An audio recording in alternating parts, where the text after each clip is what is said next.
Bonsoir à tous, bienvenue à SOAT.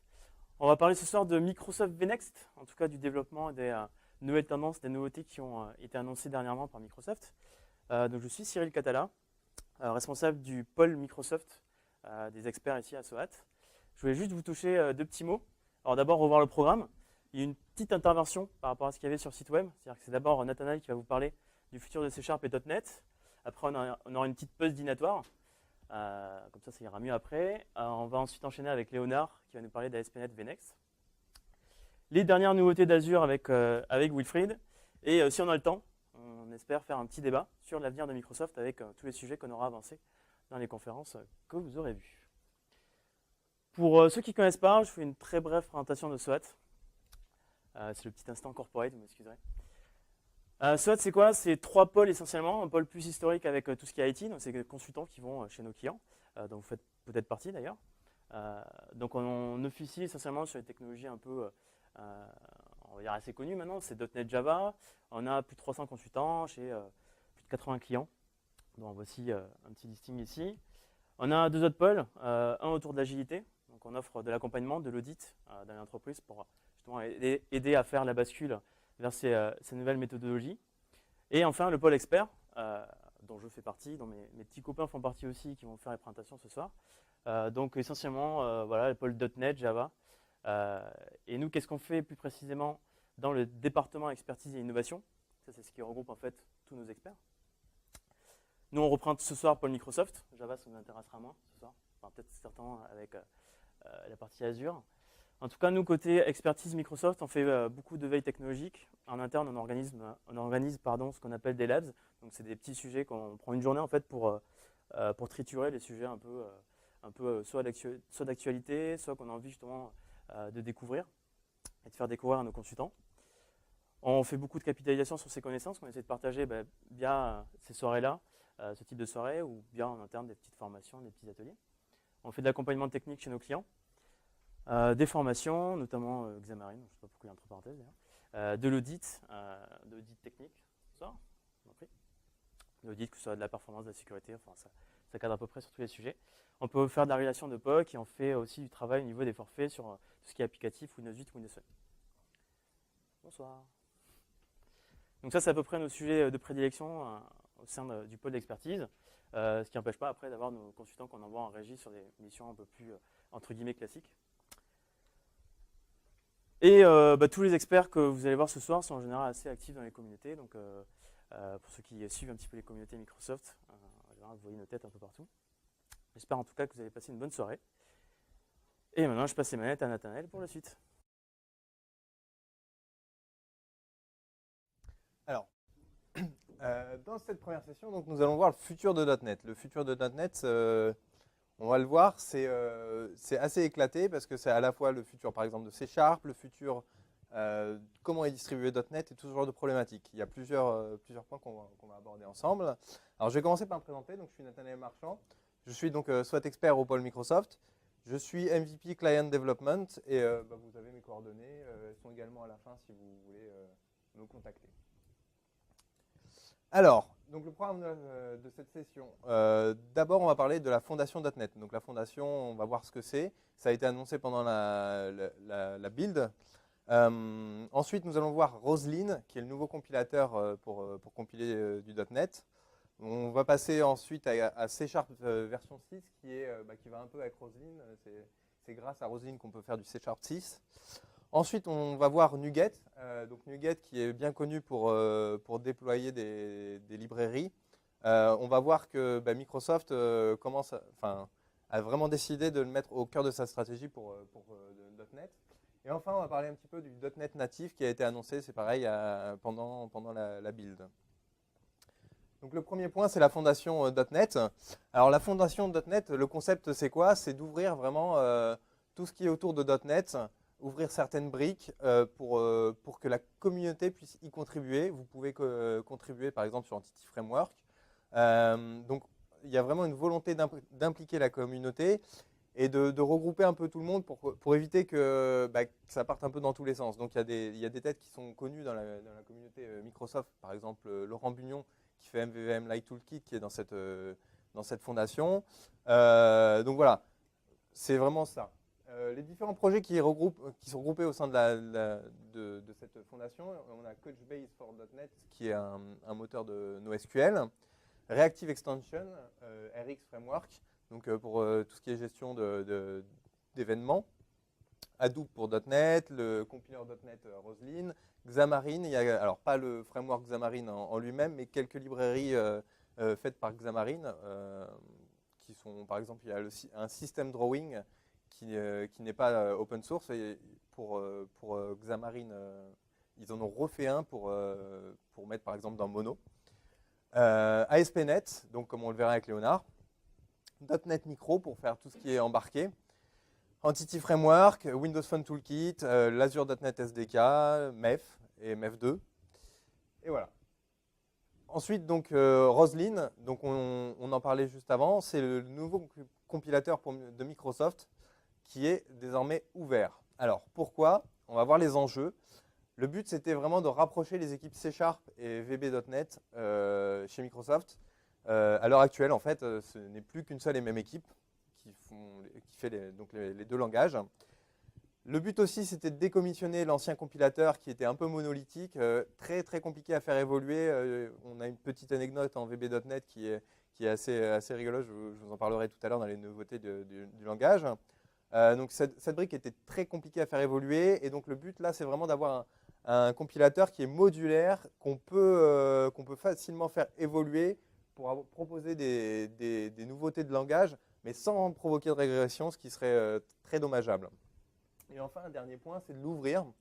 L'ouvrir pour que vous puissiez faire des extensions, un peu comme ReSharper, des analyses de code, du refactoring ou ce genre de problématiques.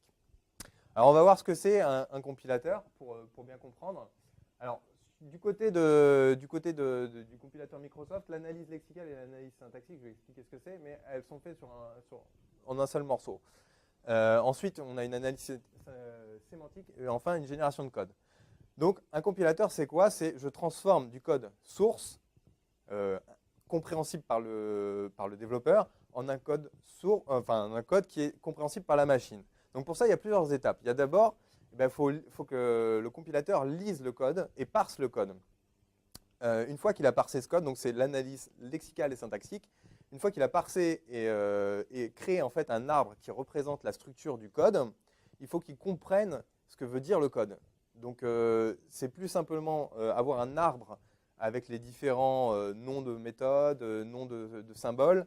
C'est je comprends ce que le code veut dire, et enfin, une fois que j'ai compris ce que le code veut dire, eh ben, je peux générer le nouveau code compréhensible par la machine, et donc ici l'IL, le MSIL. Oui. Oui.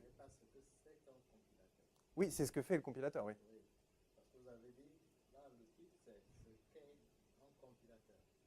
Oui, bon, ok. Donc ensuite, on va voir ce que Roslyn expose. Donc on a nos différentes briques dont je parlais. Donc tout ce qui est parseur, c'est donc l'analyse lexicale et syntaxique. Le binder, c'est plus ce qui est analyse sémantique. Les symboles, c'est un peu à part. Et IL émetteur, c'est tout ce qui est génération de code IL. Donc, dans Roslyn, la ligne qui est ici, la ligne du milieu, ce sont toutes les API qui sont exposées. Donc, Syntax Tree, c'est une API qui permet d'avoir l'arbre syntaxique du code qui est compilé, ou qui va être compilé. Donc, ça permet par exemple de réécrire le code, d'analyser la syntaxe du code, détecter s'il y a des erreurs de compilation, par exemple. Ensuite, Symbol API, c'est une API qui permet d'avoir toute la liste, par exemple, des types qui sont la liste des types, la liste des méthodes qui sont utilisées, ce genre de problématiques. Binding et Flow Analysis API, donc c'est une API qui permet de comprendre le code, c'est-à-dire d'analyser.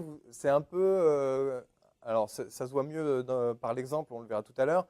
C'est comme si vous manipuliez en fait le type. Lorsque vous faites de la réflexion, vous avez les informations sur le type, alors tel type propose telle méthode, etc. Et Emit API, c'est ce qui est notamment utilisé par la fonction Edit and Continue de Visual Studio. Donc c'est quand vous voulez émettre de l'IL. Alors il y a un point qui est très important, c'est que le nouveau Visual Studio est basé entièrement sur Roslyn et que vous pouvez vous aussi faire un Visual Studio puisque l'équipe de Visual Studio utilise les mêmes API. Elles sont publiques, elles utilisent les mêmes API que vous pouvez utiliser. Donc par exemple, tout ce qui est formateur, colorisation du code et mise en valeur, vous pouvez le faire dans la Syntax Tree API. Tout ce qui est Navigate to Object Browser, c'est dans le Symbol API, etc., etc. Donc vous êtes vraiment à égalité avec les équipes Microsoft quand ils font Visual Studio. Et il n'y a pas de fonctionnalité cachée que seules les équipes à Redmond ont. On va faire une petite démonstration. Alors.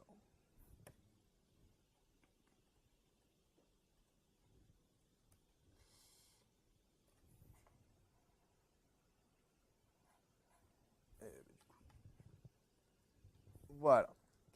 Alors le but ici, c'est vraiment, vraiment un exemple, un programme pour l'exemple. Je vais zoomer. Voilà. Alors, ici on a un programme vraiment en console, tout simple. J'ai une couche business, donc avec deux méthodes, do something with exception et do something long. Le but, c'est que je veux réécrire, faire de l'AOP, Aspect Oriented Programming, pour réécrire mes méthodes pour qu'il y ait un try-catch autour de ces méthodes. Par exemple, quand je mets log try-catch égale true, ou que je fasse un audit de performance, dire telle méthode a pris tant de secondes à s'exécuter lorsque je mets log perf égale true. Alors bien sûr, je peux combiner les deux. Donc pour ça, je définis un attribut qui s'appelle log attribute, et je décore ma classe. Maintenant, donc ça c'est pour le code de mon programme. Maintenant, je vais passer à mon deuxième. Donc je vais créer moi un compilateur qui se base donc sur en référence, j'ai les DLL de Microsoft Code Analysis, qui me permettent de produire du code. Alors, du coup, je vais cliquer comme ça. Voilà. Alors, ce que va faire mon compilateur, déjà, il va récupérer. Il va ouvrir le document, donc mon CSproj. On peut voir ça ici. On va l'ouvrir et on va l'analyser. Alors, si ça va bien se cacher. Ouais, c'est pas. Plutôt faire comme ça. Voilà. Donc, je vais ouvrir document par document. Donc, tous mes fichiers code source C#. Je vais les parcourir et je vais dire que quand je les parcours, eh ben, je veux faire les parser, enfin les parcourir, les visiter, voilà, avec mon rewriter qui va réécrire le code à la volée. Ensuite, la deuxième étape, c'est que une fois que j'ai réécrit mes différents fichiers, eh ben, je vais générer et émettre mon IL pour générer mon binaire, mon point recté. Alors, mon rewriter, comment ça s'articule? Alors, il suffit d'hériter de C# Syntax Rewriter. Vous avez plusieurs méthodes que vous pouvez surcharger. Moi, j'ai choisi de visiter une méthode parce que ici, ce qui nous intéresse, c'est de réécrire les méthodes. Mais sachez que vous pouvez vraiment réécrire tout ce que vous voulez. Si je vous montre la combo, hop. Alors, vous pouvez par exemple visiter les arguments d'une méthode, vous pouvez visiter les propriétés. Enfin, vous avez vraiment, vous voyez, la combo est assez longue. Vous avez quand même pas mal de trucs à visiter. Hop, j'enlève ça. Donc ici, ce qui nous intéresse, c'est de visiter une méthode. Paf, plus de place. Je visite une méthode. Je visite uniquement les méthodes qui ont un attribut, comme indiqué ici, qui ont un attribut, enfin au moins un attribut, qui s'appelle log. Donc c'est l'attribut custom que j'ai défini tout à l'heure. Donc si je trouve cet attribut, eh ben, je regarde, est-ce que je souhaite auditer la performance ou est-ce que je souhaite faire un try-catch pour loguer. Dans un des deux cas ou les deux, je souhaite réécrire le code de la méthode. Donc, réécrire le code de la méthode, il va falloir modifier l'arbre et créer des bouts de l'arbre, insérer des nouvelles feuilles, remplacer celles qui existent, avec une syntaxe qui est un peu particulière. Donc, par exemple, je dis que je veux créer un nouveau bloc. Alors, cette syntaxe, elle n'est pas tout à fait facile à maîtriser. Et c'est pourquoi les équipes de Microsoft ont mis à disposition un petit outil qui permet, sur un code que je qualifierais normal, d'explorer ce code. Donc quand vous installez Roslyn, vous avez une fenêtre qui s'appelle Roslyn Syntax Visualizer. Et cette fenêtre, quand vous prenez par exemple cette méthode, eh ben, elle va vous donner tout l'arbre qui a été analysé par Roslyn. Donc voilà, tout ça, ça représente mon fichier code source. Donc un fichier code source, c'est quoi? C'est une compilation unit. Je vois mes using, ma déclaration de namespace. Alors, je vais peut-être zoomer. Hop là. Voilà, je vois ma déclaration de namespace, mes différents identifieurs, la déclaration d'une classe. Le problème, ouais. Je ne suis pas un pro de Zoomy, donc c'est un peu compliqué. Et donc si je regarde de plus près ce qui m'intéresse, donc là par exemple moi ce que je veux c'est réécrire les deux méthodes là, et bien je vois que ma méthode, ici, déclaration de méthode qui est ici, déclaration de méthode, et bien elle contient donc la liste des attributs, la liste des paramètres, et elle contient également un corps qui est bloc. Et bien je vais changer ce bloc pour écrire un autre bloc qui contiendra un try catch, et à l'intérieur de ce try, je vais mettre ce bloc. Donc en fait, je vais extraire le bloc déjà existant, mettre un try catch, et à l'intérieur de mon try, je vais remettre le bloc qui existe déjà. Alors comment on fait ça? Eh bien, c'est assez simple. Je ne vais pas dire très simple, mais...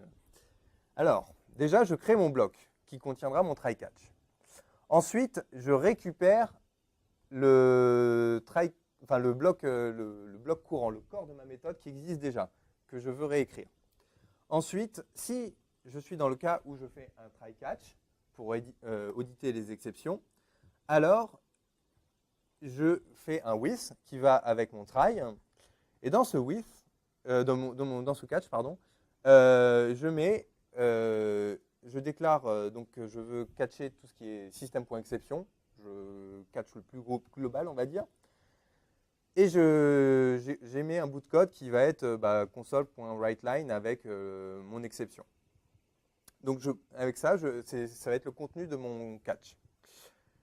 Si je suis dans le cas où je fais insert perf, donc c'est-à-dire que je veux auditer le temps d'exécution de la méthode, eh ben, je vais déclarer une variable qui va être un stop. Oups, l'écran tactile. Je vais déclarer une variable qui va être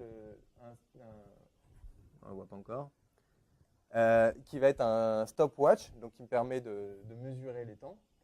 Et ce stopwatch, je vais également le mettre dans un finally pour auditer la fin de ma méthode. Et dans ce finally, ben, je vais, même principe, mettre un writeLine pour... Alors, je suis désolé pour l'indentation, mais je n'ai pas réussi à mieux indenter le code. C'est un peu problématique. Donc voilà. Une fois que j'ai fait ça, eh ben, je remplace l'ancien nœud. Alors, là, il manque un bout. C'est que, voilà, je mets mon ancien bloc dans le nouveau et je remplace le bloc par mon nouveau bloc. Donc, j'ai réécrit. Alors, quand je compile, je vais compiler, ça va être console application 1. Voilà, console application 1, c'est celle-ci. Si je l'exécute, en fait, ce que ça va faire, c'est que ça va me lancer donc un compilateur, puisque cette console application va compiler. Fin de l'exécution, ça m'a généré dans le répertoire standard de sortie, donc bin debug, ça m'a généré ma deuxième application, console application 2. Et si là je zoome, 5 secondes, si tout va bien. Voilà, c'était le zoom qui... Voilà. Donc, quand on regarde, on s'aperçoit bien que la première méthode do something long a été auditée, et donc il y a le résultat d'exécution. Et la deuxième, on a catché l'exception, qui n'était pas catchée dans le programme original. Si on regarde très brièvement avec Reflector, toc. Voilà, le temps que Reflector se charge. J'étais déjà dessus. Si on regarde, voilà, on voit bien qu'ici le code a été réécrit avec le stopwatch et le finally. Voilà, c'est un exemple d'AOP. On réécrit du code à la volée. Alors, il y a un petit problème. Ce code est vraiment pour la démo, on va dire. Il y a un petit problème, c'est qu'une fois que vous avez fait ça, eh ben, le seul problème, c'est que vous ne pouvez plus débugger votre code. Dans le sens où vous ne pouvez plus vous attacher parce que le code qui est exécuté, ben, ce n'est pas le même qui est là. Donc il y a le même problème quand vous réécrivez avec PostSharp, par exemple. Ce sont des problèmes qui sont bien connus, il n'y a pas trop de solutions. L'autre solution aurait été, au lieu de compiler directement à la volée, d'effacer le code C# qui existait déjà et le remplacer avec le code qu'on a généré. Donc voilà. Hop, on revient en mode présenteur.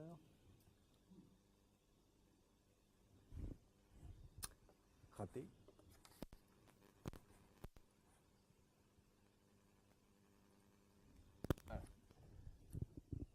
Donc ensuite, on va parler de C# 6. Alors C# 6, donc c'est les nouveautés du langage. Je les ai résumées dans un petit tableau, on va le voir, qui est... allô. Ok. Trahi par le matériel. Voilà. Voilà le tableau des nouveautés.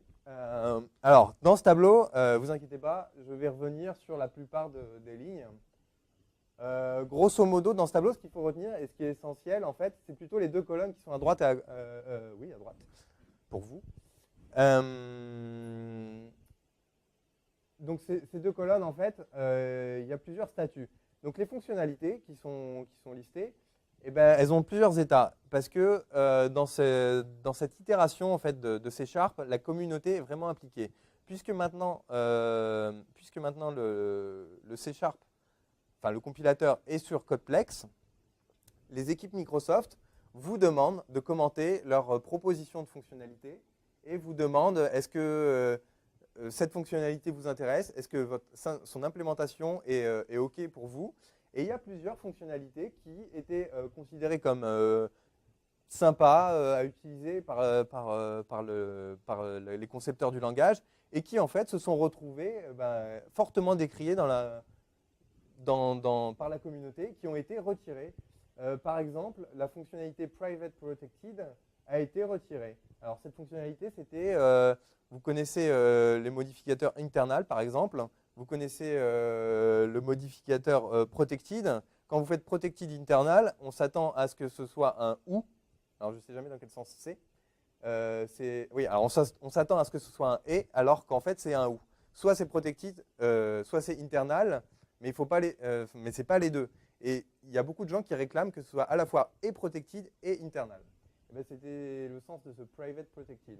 Mais ça a été retiré parce que personne n'a réussi à trouver un nommage correct. Il y a plein d'autres choses. Par exemple, les indexeurs qui sont ici ont été retirés parce que finalement, personne n'était intéressé par ce genre de choses. Alors, on va commencer à voir les premières fonctionnalités ensemble. Alors, la première chose et le plus gros morceau, en fait, c'est ce qu'ils appellent les constructeurs primaires et la déclaration de propriété. Alors, à gauche, vous avez un code C# avant C# 6. À droite, vous avez un code C# après C# 6. Donc, on peut voir ici, avec mon constructeur, je crée un point. Alors, c'est une classe, mais j'aurais pu mettre une script aussi. C'est un point qui prend un X, un Y. Et donc, juste pour avoir une propriété X et Y, mais qui sont en lecture seule, eh bien, je suis obligé de déclarer mon constructeur, je suis obligé de déclarer les champs derrière, je suis obligé de déclarer les propriétés. Alors que j'aimerais bien bénéficier d'une syntaxe un peu analogue à ce qui est getSet auto-implémenté en fait. Et bien C# 6 va me le permettre de cette manière en fait. Ici, je déclare un constructeur qui est primaire et ici, le petit x et le petit y sont disponibles au moment de la construction de mon instance et je peux les utiliser comme ça. Et ces deux codes sont strictement équivalents au moment de la compilation, c'est-à-dire que le compilateur va créer aussi un champ X caché, read-only, de la même manière que quand il va créer un champ caché, enfin, pas vraiment caché, mais un champ privé, quand vous faites getSet. Même principe pour la distance, pour la propriété distance qui est ici. Vous pouvez la définir comme ceci désormais. Donc on voit que c'est un code, mais il n'y a pas de grosse nouveauté là-dessus, mais c'est un code qui est beaucoup plus compact et beaucoup plus lisible, on va dire. Autre chose, au niveau des initialiseurs et des constructeurs, avant, lorsque vous déclariez un dictionnaire, vous pouviez initialiser en ligne comme ceci. Et bien désormais, vous avez une nouvelle syntaxe avec des crochets qui est un peu plus familière en fait avec ce que vous utilisez quand vous voulez le consulter. Par exemple, lire une valeur, vous pouvez le faire avec des crochets. Et bien maintenant, vous pouvez aussi le déclarer avec des crochets. Ensuite, quand vous déclarez un tuple, désormais, il va y avoir l'inférence de type. C'est-à-dire que ici, au moment de la compilation, tuple, enfin, le compilateur se doute que 42 c'est un nombre et que poète c'est un string.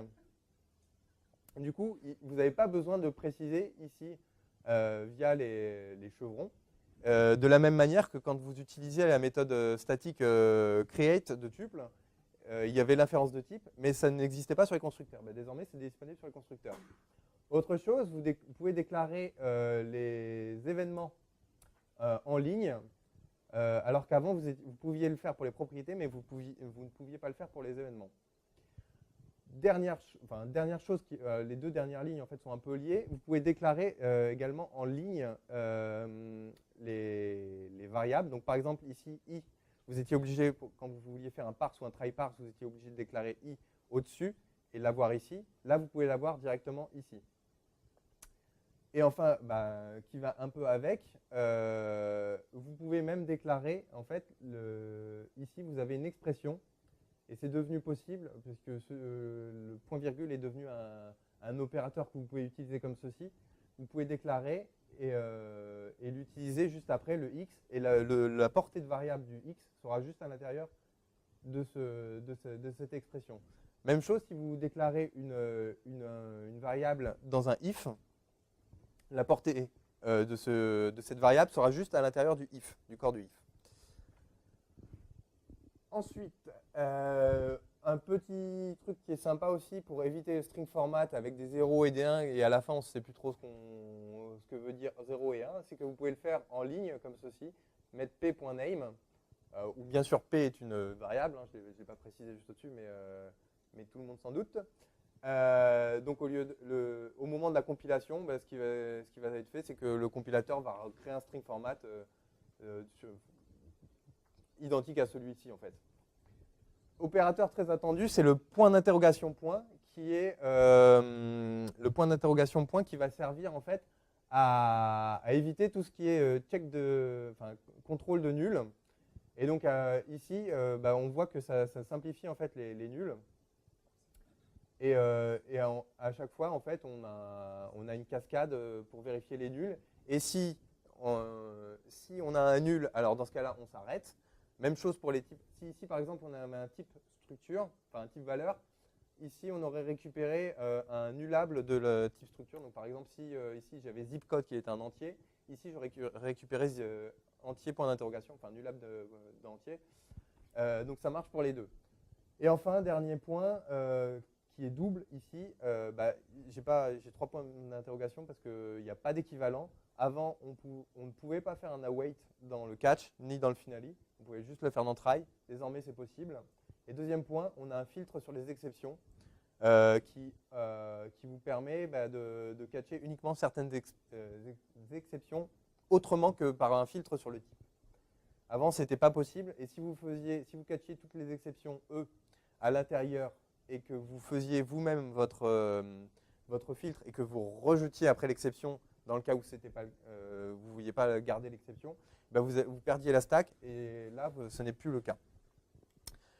Voilà, donc comme je disais tout à l'heure, C#, c'est volontairement illisible, ce n'est pas ce qui nous intéresse. C# 6 et VB.NET sont en évolution constante. À chaque fois qu'il y a un comité de design de C# qui est fait par les équipes de Microsoft, ils postent les comptes rendus et ils disent pourquoi telle fonctionnalité a été possible, pourquoi celle-là est retardée, pourquoi celle-là est annulée. Et vous avez toute une gestion comme ça qui vous est exposée en fait. Et vous pouvez être impliqué dans le forum, donc le forum qui est sur Codeplex. Vous pouvez vous dire non, cette implémentation ne me va pas pour tel point ou pour tel point. Il y a eu par exemple un gros débat sur l'opérateur point d'interrogation point pour savoir est-ce qu'il doit être associatif à gauche ou est-ce qu'il doit être associatif à droite. Voilà. Donc plein de nouveautés au niveau de C# qui ont été rendues possibles par Roslyn. Roslyn permet de faire évoluer sereinement le langage. Et donc la petite anecdote dont je vous parlais tout à l'heure, c'est que en VB, avant, il n'était pas possible d'avoir des commentaires en milieu de ligne.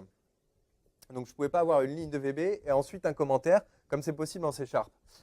Et cette fonctionnalité était demandée depuis longtemps par les développeurs. Et ça coûtait juste un bras pour la développer sur l'ancien compilateur. Et ben, avec le nouveau compilateur qui est Roslyn, ils n'ont rien eu à faire en fait, puisqu'ils l'ont récupéré de par hasard par les fonctionnalités C#, vu qu'il y a une grosse base qui est commune. Voilà. On va parler maintenant de NuGet. Alors NuGet, vous le connaissez bien normalement. Pourquoi NuGet? En fait, NuGet c'était utilisé beaucoup pour déployer des librairies tierces, JSON.NET, jQuery, tout ce genre de librairies. Mais Microsoft s'est dit, c'est quand même pas mal en fait comme système.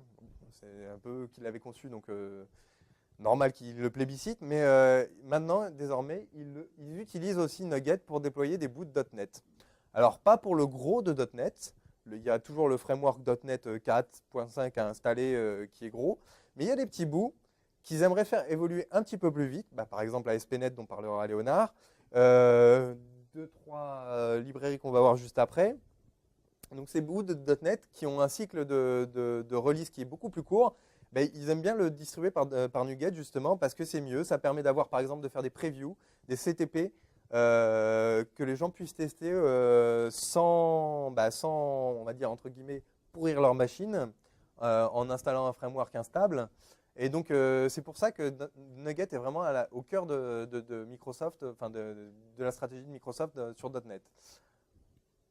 Première librairie dont on va parler, c'est TPL Dataflow, donc qui vient en complément de la TPL, qui est la Task Parallel Library, qui est livrée depuis .NET 4, si je ne me trompe pas. Donc TPL Dataflow, ça vient un peu en complément, c'est un peu un niveau d'abstraction au-dessus. Ça vous permet de définir des workflows de traitement de données en définissant des briques. Donc c'est des briques d'action, des briques de tampons pour tamponner vos données en fait. Et vous les définissez dans votre code et ça vous permet de faire du traitement de flux. C'est une implémentation du pattern pipeline et c'est une implémentation qui tire parti de la TPL. Donc c'est-à-dire qu'elle va être hautement parallélisée et donc vous allez au maximum utiliser vos différents cœurs et il va y avoir une gestion de telle tâche est en amont, donc elle doit prendre plus de ressources. Enfin, vous avez une gestion qui est beaucoup plus fine en fait. C'est également un peu complémentaire à Reactive Extension, donc RX Framework, dans le sens où TPL Dataflow, ça traite des flux de données auxquels vous appliquez des transformations qui sont consommatrices, tandis que Reactive Extension, c'est plutôt dans le traitement de flux d'événements. Donc c'est à bien distinguer, les deux sont complémentaires et l'un n'écrase pas l'autre. On va parler ensuite des collections immutables. Alors les collections immutables sont très utilisées dans Roslyn, parce que dans Roslyn, dès que vous manipulez un arbre, cet arbre est immutable, l'objet est immutable. Donc si vous manipulez l'arbre, vous ne récupérez pas une instance modifiée de l'arbre, mais vous récupérez une sorte de copie de l'instance de l'arbre qui a été modifiée. Et il faut effacer l'ancienne instance, il faut remplacer l'ancienne instance par la nouvelle instance. Donc vous avez deux instances quand vous faites un... c'est le même principe ici, quand vous faites un add sur une collection, vous récupérez une nouvelle collection, sorte de nouvelle collection, on va voir pourquoi, une sorte de nouvelle collection qui contient l'élément en plus, et non pas la collection avec l'élément en plus. Alors pourquoi je dis une sorte de copie? Parce que en fait, même un array immutable maintenant n'est plus basé sur un tableau en interne, c'est basé sur des arbres binaires, c'est ce qui permet en fait et il y a des bouts d'arbres binaires qui sont partagés entre l'ancienne instance et la nouvelle instance.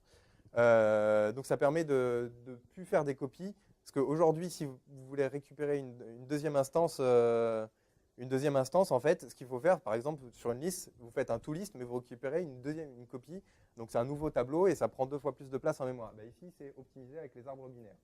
Donc ça permet d'avoir des collections qui sont thread safe, notamment dans Roslyn, c'est bien utile parce que vous obtenez 2 copies de l'arbre, enfin vous obtenez n copies de l'arbre que vous pouvez analyser en parallèle, donc vous analysez votre bout d'arbre, enfin votre arbre, mais d'autres plugins peuvent aussi analyser leurs arbres et annoter éventuellement cet arbre, et chacun le fait avec son arbre à lui, et vous n'écrasez pas le travail du copain.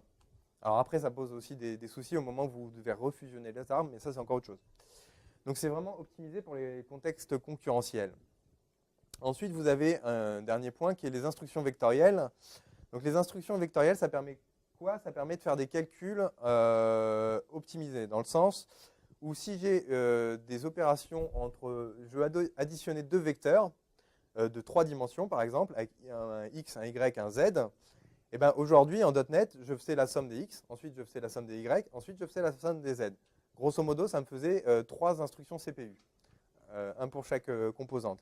Ben aujourd'hui, vous pouvez le faire d'un coup, d'un seul, en utilisant les instructions vectorielles. Donc, pour faire ça, vous avez une nouvelle librairie qui est disponible, qui tire parti donc, du SSE2 et de l'AVX, donc les instructions vectorielles 128 bits et 256 bits. Donc, avec le SSE2, je vais y arriver, vous pouvez additionner 3 entiers en un cycle CPU, et avec l'AVX, vous pouvez en faire 6, enfin 4 et 8, je ne sais plus. C'est 4 et 8, voilà, c'est ça.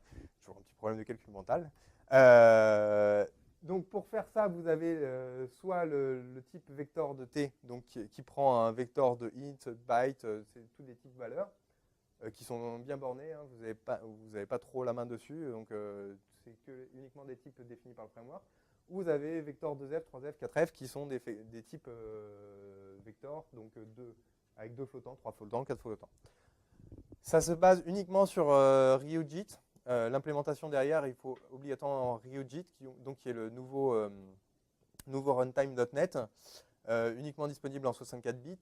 Donc il faut l'installer sur sa machine et vous pouvez tirer parti des extensions vectorielles. Ça ne veut pas dire que si vous n'avez pas Ryujit sur la machine, ça ne va pas marcher. C'est juste que ça ne va pas tirer parti des extensions vectorielles. Enfin, on va passer au .NET natif. Alors le .NET natif, c'est quoi? On va voir les avantages et ce que c'est. C'est un peu du engine, mais version Sharp, on va dire, parce que c'est optimisé.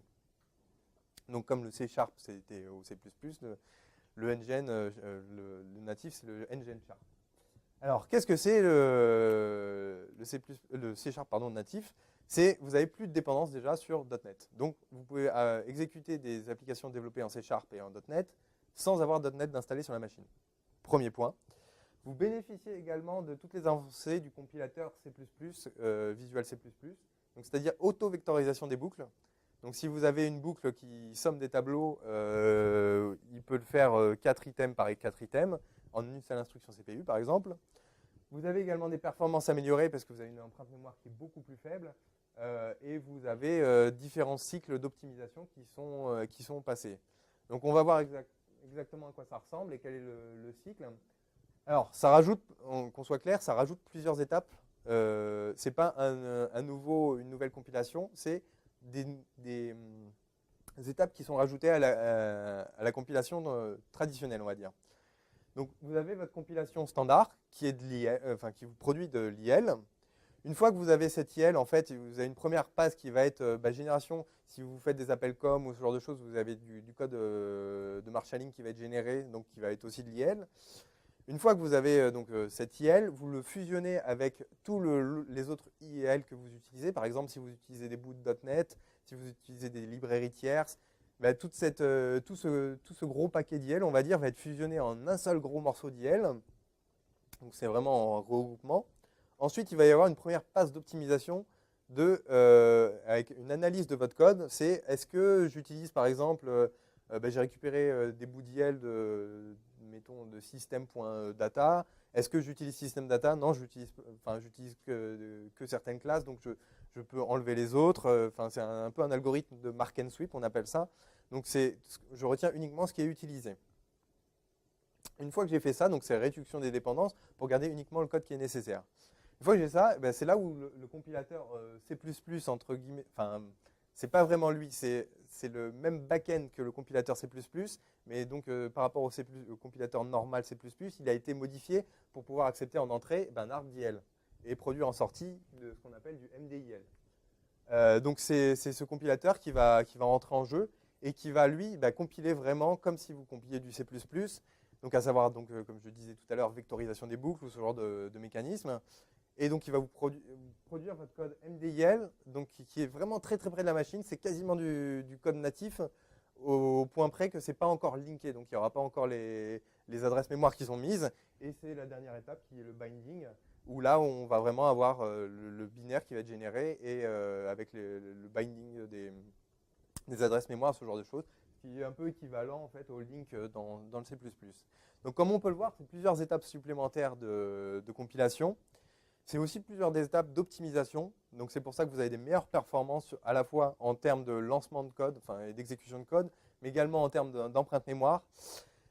Toutefois, même s'il y a une réduction des dépendances, comme je vous expliquais tout à l'heure, ça vous préserve de vos capacités de réflexion. Vous êtes capable de faire de la réflexion dans votre code et notamment de dire, même si le compilateur ne le voit pas parce que vous n'utilisez pas explicitement le type, vous avez des moyens de dire au compilateur, attention, j'utilise tel type par la réflexion, alors ne me l'enlève pas au moment de la réduction des dépendances.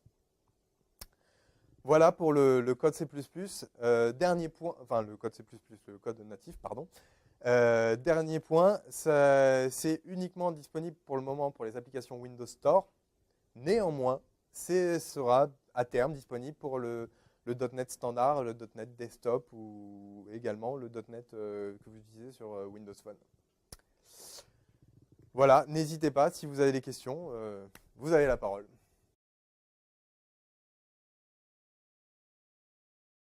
Alors dans cette deuxième session de ce soir, on va parler d'ASP.NET VNext. Ce qui est assez intéressant, c'est qu'il y a quelques semaines, il y a un mois et demi à peu près maintenant, il y a eu le TKED aux États-Unis, qui est la grande messe des technologies .NET dans le monde. Et ça a été l'occasion pour Microsoft d'annoncer la prochaine version, le futur d'ASP.NET, d'où le nom VNext. Aujourd'hui, donc, on va voir une introduction, une première vision, un premier regard sur les directions que vont prendre Microsoft à partir de maintenant sur les technologies ASP.NET. On va voir ce qui va se faire. On va aussi parler un petit peu des nouveautés pour MVC. Et je vais vous faire quelques démos. Alors, ce qu'il faut savoir, c'est que tout ce qu'on va se dire ce soir et tout ce qu'on va voir, c'est une toute première version. C'est de l'alpha, c'est très tôt.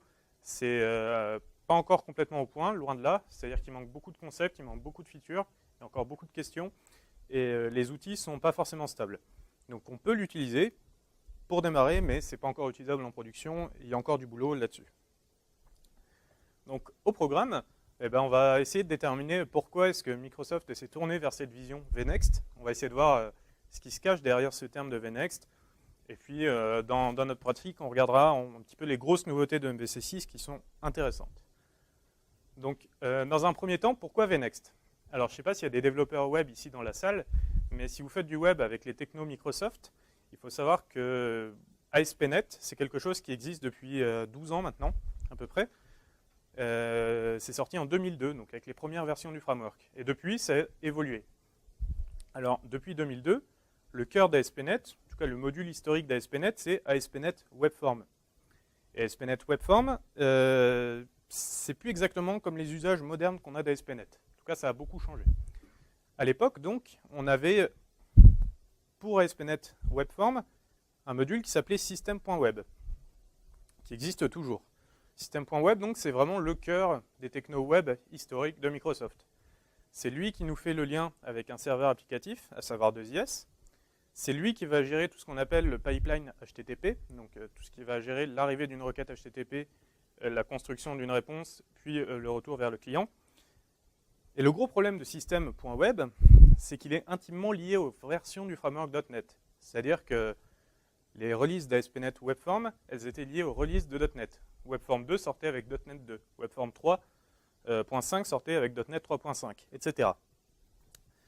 Et l'autre problème, c'est que ces versions de framework, elles sortent pas très régulièrement. Il y a plusieurs années à chaque fois qui peuvent s'écouler entre chaque version. Pour le web, c'est assez gênant, puisque les technos, elles évoluent très très vite, et surtout les usages évoluent très très vite maintenant. Se dire qu'on sort un nouveau framework avec une version majeure du framework .NET, c'est compliqué, parce que derrière, on n'aura pas forcément beaucoup de temps pour pousser des nouvelles upgrades. Au cœur des technos, c'est super important, c'est-à-dire que plus récemment, ASP.NET MVC est arrivé, et pourtant ASP.NET MVC se base aussi sur System.web. Pas complètement, mais il en dépend. Et c'est assez gênant, parce que system.web, à la base, c'est fait pour Webform. Et du coup, on se retrouve dans un monde où on a on a ASP.NET MVC qui utilise quelque chose qui est fait pour Webform, mais qui est un peu bricolé pour MVC. C'est pas facile à tester, et c'est un peu dommage pour MVC, parce que MVC, on en fait pour pouvoir faire du test derrière. Donc on se retrouve à bricoler. Et surtout, on se retrouve avec quelque chose de très gros.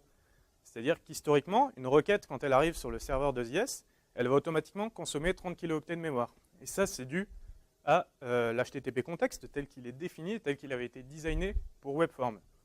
Mais par rapport à des technos comme Web API, si je veux construire une API REST, bah, c'est un peu disproportionné d'avoir directement autant de mémoire consommée pour un besoin qui n'existe pas. Donc, plus récemment, Microsoft a commencé à pousser de nouvelles technos. J'ai parlé d'MVC, j'ai parlé de Web API, on a aussi Signalaire. Ces technos-là, elles ont commencé à prendre des nouvelles directions. Au fur et à mesure, la volonté de Microsoft, elle a commencé à s'affirmer. Si vous êtes développeur MVC, vous savez que MVC, ASP.NET MVC, il n'est pas poussé en tant que partie du framework .NET. C'est-à-dire que là où Webform était livré avec le framework .NET, MVC, il est livré maintenant sous la forme de paquets nuggets. C'est-à-dire que s'il y a une nouvelle version d'MVC qui sort, bah, c'est pas grave, je chope les nouveaux paquets nuggets et hop, je peux mettre à jour mon projet. Du coup, je peux très bien faire du MVC 3, du MVC 4, du MVC 5, du MVC 6 bientôt, en étant indépendant de la version plus ou moins du framework. C'est la même chose avec les nouvelles technos. Surtout, ces nouvelles technos-là aussi, elles ont poussé des nouveaux usages. Par exemple, quand on fait du signalaire, travailler avec System Web, c'est assez compliqué, parce que ce n'est pas du tout fait pour aller ensemble. Donc du coup, il y avait beaucoup de bugs. Donc il a fallu commencer à créer des couches d'abstraction entre la partie applicative, la techno, signalaire par exemple, et le serveur, 2IS. System Web, je vous rappelle, était fait initialement pour 2IS. Du coup, tous ces termes-là, tout ça, c'est les technos récentes web de Microsoft. Le point commun de ces technos-là, c'est qu'elles sont d'une part open source, qu'elles sont distribuées sous la forme de paquets nuggets, et qu'elles n'ont pas besoin, ou en tout cas qu'elles ne devraient pas utiliser system.web. En tout cas, elles essayent au maximum de s'en séparer. On a une nouvelle vision aussi qui est apparue encore plus récemment, c'est sur les serveurs. C'est-à-dire que sur les serveurs, historiquement, on utilisait 2IS. Ensuite, en 2005, je crois, on a commencé à utiliser Cassini, donc c'était le petit serveur de développement web qui est apparu pour Visual Studio. Le problème, c'est que ça ne fonctionnait pas exactement comme 2IS, donc c'était assez gênant. Du coup, Microsoft a poussé 2IS Express, qui était quelque chose de très proche dans son fonctionnement par rapport à 2IS, mais qui n'avait pas toute la partie gestion de prod que peut avoir 2IS. Et on a toujours ce système.web qui est lié à ces trois technos-là. Donc on a toujours le lien. Du coup, Microsoft a poussé une nouvelle approche, OWIN, qui est une spécification qui permet de découpler l'applicatif du serveur. En gros, on est capable d'écrire du code qui doit fonctionner avec n'importe quel serveur, que ce soit 2IS, que ce soit un HTTP listener ou que ce soit mon serveur que moi j'implémente. Katana, c'est l'implémentation de Microsoft pour OWIN. C'est-à-dire que mon appli, si je l'écris que j'utilise Katana, bah en fait, je vais pouvoir quand même me brancher sur 2IS ou sur un HTTP listener. Ça marchera dans les deux cas. C'est juste un serveur différent. VNext, donc, il est censé répondre à toutes ces problématiques-là. C'est-à-dire que les technos les plus récentes, MVC, Web API et autres, elles ont donné une direction, elles ont dit « Ok, on va essayer de se séparer de system.web ». Ben, VNext, il va encore plus loin puisqu'il va vraiment casser le lien. Il va encore apporter des choses plus évoluées. Voilà, changer les bases pour aller plus loin et plus vite. Je vous ai dit un point très important, c'est que historiquement, Webform est lié au release du framework .NET. Ça, c'est très gênant parce que le framework .NET, il en sort une version tous les 2 ou 3 ans.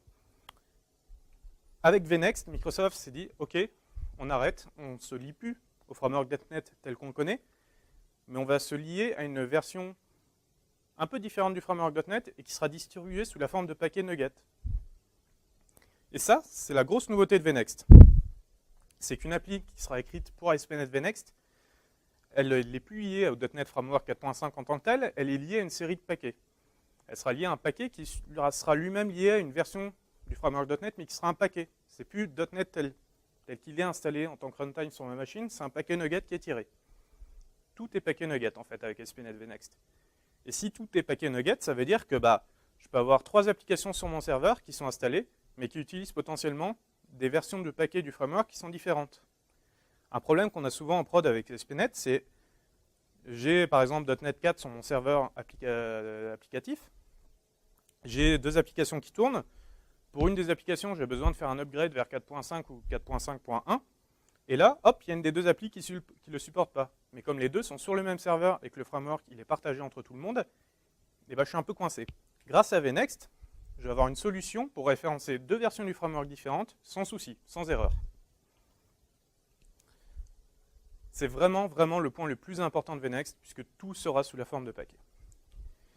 Mais Microsoft allait un petit peu plus loin. Ils se sont dit, ok, tirer le framework.NET sous la forme d'un paquet Nugget, c'est bien, mais ça peut être un peu lourd. Par exemple, moi, si je fais du Web API, je n'ai pas forcément envie de me trimballer tout .NET. Parce que .NET, en fait, c'est assez gros. .NET, ça fait 200 MB, le framework complet. Du coup, ils se sont dit, on peut peut-être sortir l'essentiel de tout ça et prendre que ce dont on a besoin dans une appli web. Et ils sont arrivés à une version qu'ils ont appelée Cloud Optimized, qui fait 11 MB, ce qui est annoncé pour l'instant. En gros, là-dedans, on n'a que l'essentiel pour du web. Dans le framework.NET complet, vous avez du WPF, du WinForm, vous avez System Drawing et tout ça, qui sont parfois injustement référencés dans des applications web, mais dans la plupart des cas, on n'en a pas besoin. C'est un peu bête de les ramener. Du coup, ils ont décliné le framework en prenant tout ce dont on peut avoir besoin pour le web et en le mettant là-dedans. C'est aussi distribué sous la forme d'un paquet nugget, c'est-à-dire que le framework dans une version T, il sera décliné en version full ou en version core. Dans les outils tels qu'ils sont distribués actuellement, c'est désigné sous le petit nom K10 ou SVRC pour core ou cloud. C'est grâce à ça qu'on va pouvoir exécuter plusieurs applis différentes avec des frameworks différents. Ça, c'est super important. On va parler de side by side. C'est vraiment une notion super importante. J'ai 2 applis. Il y en a une qui peut référencer telle version du framework et l'autre à côté qui référence l'autre version du framework. Les 2 marcheront après, elles seront bien isolées. Du coup, j'ai plus de problématique d'un KB qui passe sur mon serveur en prod et qui me fait péter mon appli. C'est plus possible puisque lui, il utilise son framework dans telle version à un moment T. Et autre chose super importante, c'est que si mon framework, c'est un paquet nugget dans une version T, eh ben, je peux peut-être le fournir dans une version différente adaptée à Mono et plus facilement pas être embêté par tous les upgrades de .NET qui arrivent comme des gros coups comme ça, mais juste avoir des portages plus faciles que je pourrais tirer.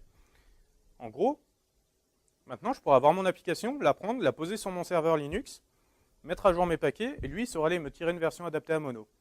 En fait, Microsoft a annoncé qu'ils allaient intégrer officiellement les paquets Mono dans leur build d'intégration continue. C'est-à-dire que tous les tests qu'ils font, ils vont aussi les jouer pour Mono. Ça, c'est super important, parce que ça veut dire que votre application ASP.NET VNext, vous prenez le framework.NET dans telle version, vous la mettez sur votre serveur Linux, elle doit marcher en théorie telle quelle que sur le serveur Windows. C'est vraiment super important, c'est le support officiel de Mono. Et c'est déjà utilisable un petit peu maintenant. Il y a d'autres nouveautés avec VNext. Je ne vais pas toutes les lister parce qu'il y en a vraiment beaucoup, je vais vous présenter les principales. Pour gérer cette notion de tous tes paquets, Microsoft a aussi revu sa gestion des projets. Historiquement, on connaissait les CS-Proj. On avait connu les websites, ça se voit un petit peu moins avec ASP.NET historiquement. Ben là, ils ont fait une espèce de compromis entre les deux. C'est-à-dire que vous allez avoir un site qui est dans un répertoire, il n'a pas vraiment de CS-Proj, par contre, il a un fichier, un project.json. Et ce project.json, ça va simplement être une grappe JSON qui va déterminer la liste des paquets à utiliser par votre projet. Un paquet, ça sera quoi? Ça sera par exemple Microsoft ASP.NET MVC. Vous mettez juste ça, et hop, ça va tirer, je ne sais pas si vous connaissez Nugget, mais il y a un système de dépendance. Vous mettez un paquet, et lui, automatiquement, il va regarder le feed Nugget et choper tous les paquets dont il est dépendant et tirer tout ça. Et bien, ça va marcher comme ça. Hop, la liste de commandes, je vais en reparler dans ma démo. Au cœur de tout ça, on a quelque chose qui s'appelle le car runtime. Ça, c'est nouveau. C'est lui qui va permettre d'avoir cette gestion de paquets, cette gestion de framework en side-by-side. En fait, il est utilisable via la ligne de commande. Donc ça le rend utilisable sous Mono, même sous Windows. Et dans l'intégration avec VS, vous avez ces commandes qui passent aussi, mais qui sont un petit peu masquées. Bref, ceux qui font du Node.js, vous allez retrouver des choses un peu connues. Avec le KPM, puisqu'on a le NPM en Node.js, c'est des lignes de commande qui vont être utilisables pour récupérer les paquets. Par exemple, je me mets dans le répertoire de mon projet, j'ai mon project JSON avec la liste des paquets Nugget en dépendance. Je fais un KPM restore et automatiquement, lui, il va aller me tirer tous les paquets et les descendre dans mon cache Nugget local pour que ce soit ensuite utilisable. KVM, lui, va permettre de gérer toutes les versions du framework qui sont partagées sur le poste. Des autres éléments de VNext, l'injection de dépendance, ça c'est super important aussi. MVC, c'est un framework qui est fait pour faire de l'injection de dépendance. En natif, il supporte une espèce de mécanisme un peu maison qui s'appelle le Dependency Resolver. C'est un peu comme un service locator. Ils ont un peu refait ça. Et ils ont créé vraiment un module d'injection de dépendance. C'est-à-dire que quand vous êtes en webform ou en MVC, en web API ou ce que vous voulez, vous pourrez partager un même module d'injection de dépendance, enregistrer des services dedans, et automatiquement, toutes les technos MS se baseront là-dessus. C'est-à-dire que vous pourrez remplacer un petit bout de MVC, et hop, automatiquement, ça saura l'utiliser. À terme, ça pourrait même se brancher sur d'autres conteneurs. Si vous avez un conteneur Structure Map, Unity et autres, ça devrait fonctionner aussi. Nouvelle gestion de fichiers de configuration, ça c'est intéressant. Si vous faites du web, actuellement, vous connaissez les fichiers web.config. Là, ils ont revu un peu le modèle. Ils se sont dit, OK, on va pouvoir faire des web config, mais sous la forme d'un fichier JSON, sous la forme d'un fichier ini, ou en fait sous n'importe quelle forme que vous voulez. En fait, ils ont créé un modèle extensible qui supporte des nouveaux formats et surtout qui va être harmonisé avec le cloud. C'est-à-dire qu'actuellement, si vous faites une appli web, si vous la déployez en on-premise, donc en local ou sur le cloud, vous devez gérer des spécifications, des configurations différentes et surtout des API différentes pour accéder à ces configurations-là. Là, ils ont refait un modèle qui sera commun aux deux et utilisable facilement dans les deux cas. Il y a d'autres technos qui ont été annoncés sans rentrer dans les détails. Une nouvelle version d'Entity Framework avec des stores en mémoire, assez intéressant pour faire des tests unitaires. Et la prochaine version de Microsoft Identity, je ne vais pas rentrer dans les détails. Ce n'est pas forcément important pour le moment. Je vous propose de regarder un peu en détail comment ça se présente maintenant. Hop.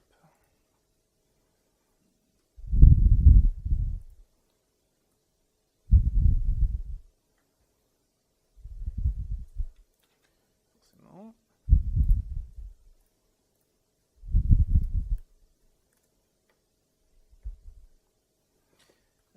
Donc, ce qu'il faut savoir, c'est que je vous dis, l'annonce est très fraîche de VNext, ça date d'1 mois et demi à peu près.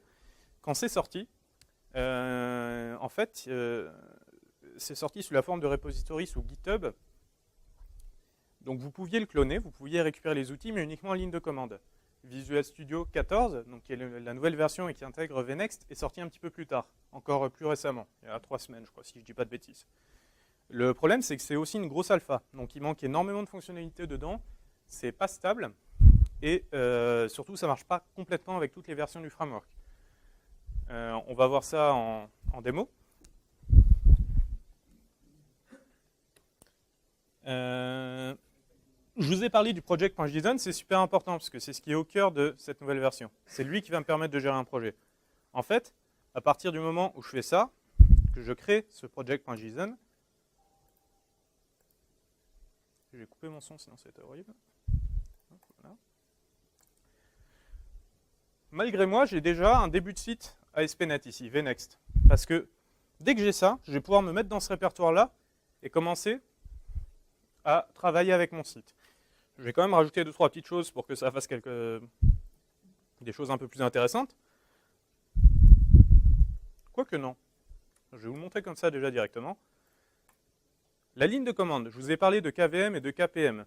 KVM, donc, c'est celui qui nous dit les versions du framework qui sont installées et qui nous permet d'installer une nouvelle version du framework.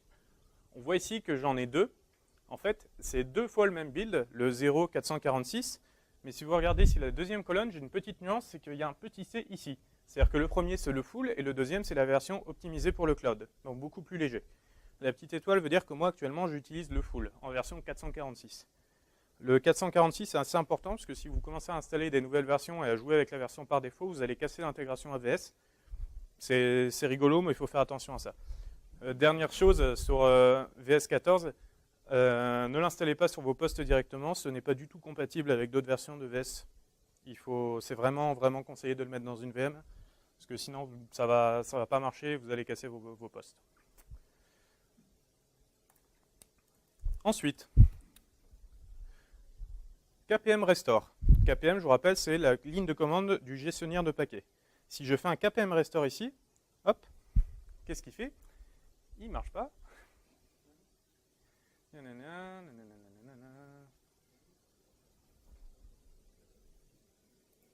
j'ai rien mis dans mon JSON, effectivement. Donc je vais juste mettre un objet vide. Hop. Je vais refaire mon KPM restore et ça marche mieux. Donc là, il a pris mon fichier project.json, en fait, automatiquement, et il a essayé de voir les paquets qu'il devait tirer pour faire marcher mon site. Il m'en a quand même tiré, même si j'en ai rien mis. Pourquoi? Parce que j'ai choisi d'utiliser par défaut, via KVM, une version du framework qui est full. Et dans la version du framework full, je vais toujours avoir mon MS Core Lib, système, etc. Donc c'est-à-dire, en gros, ça, c'est les dépendances que vous avez actuellement quand vous créez un nouveau projet console sous VS. Ben là, j'ai les mêmes. Il me les tire automatiquement. Si j'ai ça, j'ai assez pour faire tourner une appli console. Donc je peux essayer ici de créer un petit loader. Hop. Vous allez voir que cette nouvelle version d'ASP.NET, elle est vraiment énorme parce que vous allez pouvoir recoder sous Notepad++ ou découvrir Notepad++ pour faire du C#. Outil bien souvent méconnu. Ce qui est surtout intéressant ici, c'est de se dire qu'on n'a vraiment plus de limites, on n'est plus obligé d'utiliser VS. Si jamais on est pauvre, eh ben on va pouvoir avoir un Raspberry à la maison et travailler simplement en Nano, écrire du C#. Alors on n'aura aucune complétion, ça ne sera pas terrible, mais ça marche. Je vous le montrerai après, je l'ai fait. Je vais faire ça, et maintenant je vais faire krun. K, en fait, c'est ce qui va me permettre de lancer mon site, d'exécuter mon application ASP.NET. Run, en fait, c'est la commande par défaut. En fait, je ne vous l'ai pas montré, mais si je n'avais pas créé cette classe programme.cs et que je fais un krun, il pète en me disant qu'il ne trouve pas de point d'entrée dans mon appli. Le fait de créer ce programme avec cette méthode static main, bah, c'est tout simplement ce que vous avez dans une appli console lambda, et c'est ce qui permet de créer un launcher. J'ai rien fait dans mon appli, j'ai fait krun, j'ai pas eu d'erreur, mais ça marche. Maintenant, je vais revenir ici, je vais juste faire un console. Et en plus, vous avez même de l'autocomplétion sous. C'est génial, hein? Salut. Hop. Salut, ça marche. Il y a un truc super important là, c'est que j'ai pas utilisé VS, j'ai tout fait sous Notepad++. En fait, la compilation, elle est plus faite par mon éditeur de code, elle est faite par ce cas là. C'est-à-dire que quand je vais lancer mon site, là je suis dans un programme CS, mais on va faire un site après parce que c'est le but de la session quand même. Mais ma compilation, elle sera plus faite au moment où je vais écrire mon code, elle sera faite vraiment au moment où je vais exécuter mon appli. Et ça, c'est super important parce que même dans Visual Studio, ça sera le même fonctionnement. En fait, derrière, ASP.NET VNext utilise Roslyn. Je vous rappelle, Nathanaël en a parlé tout à l'heure. Ça veut dire que ce qu'on connaissait de la compilation dans Visual Studio sera juste un check sémantique, vérifier que j'ai bien respecté le langage, mais pas une vraie compilation. Ça ne va pas produire du binaire écrit sur le disque. En fait, le binaire, il sera produit en mémoire directement par Roslyn au moment où je démarre mon appli. Et ça, c'est vraiment super important. Et on va aller un petit peu plus loin dans la démo, on va voir ce que ça va nous permettre de faire. Autre chose, hop, avant qu'on enchaîne, je peux faire ça aussi. Ça, c'est super intéressant, c'est-à-dire que project.json, je vous ai dit, c'est quelque chose qui est un peu indépendant de l'EDI. Ça marcherait sous Linux, mais en tout cas, VS, c'est le comprendre. C'est-à-dire que si j'ouvre un project.json, bah, hop, il va me restaurer l'environnement de dev en prenant tout mon code. On retrouve un peu des choses qu'on avait sous les websites à l'époque, donc tout au début d'ASP.NET, mais quelque chose, cette fois-ci, qui devrait marcher sous tous les éditeurs. Hop, vous voyez, je ne vous mens pas ici, j'ai bien ça. Maintenant, si je veux coder un peu ici, c'est un peu mieux VS, on a de l'autocomplétion un petit peu mieux faite quand même que sous Notepad++. Je vais faire une appli web maintenant. Hop. Je vous spoil déjà ça pour la suite, c'est important. Project.json, je vous ai dit, c'est là que je vais pouvoir créer les dépendances de mon appli. Dire les paquets sur lesquels je dépends pour pouvoir faire tourner mon code. Je vous ai parlé de Katana.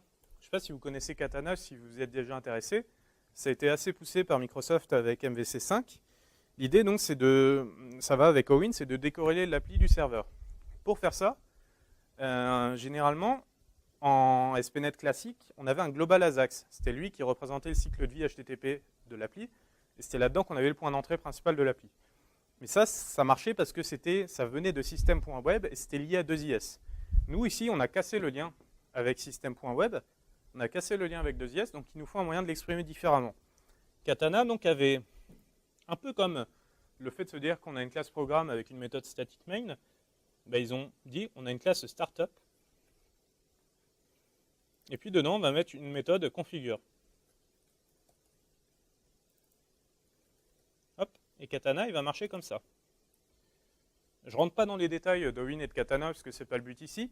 En gros, ça se base sur des mécanismes de middleware. C'est un peu l'équivalent des modules HTTP que vous pourriez connaître en ASP.NET classique. C'est-à-dire que c'est eux qui vont gérer les entrées dans la requête et qui vont devoir générer, ou en tout cas altérer la réponse retournée au client.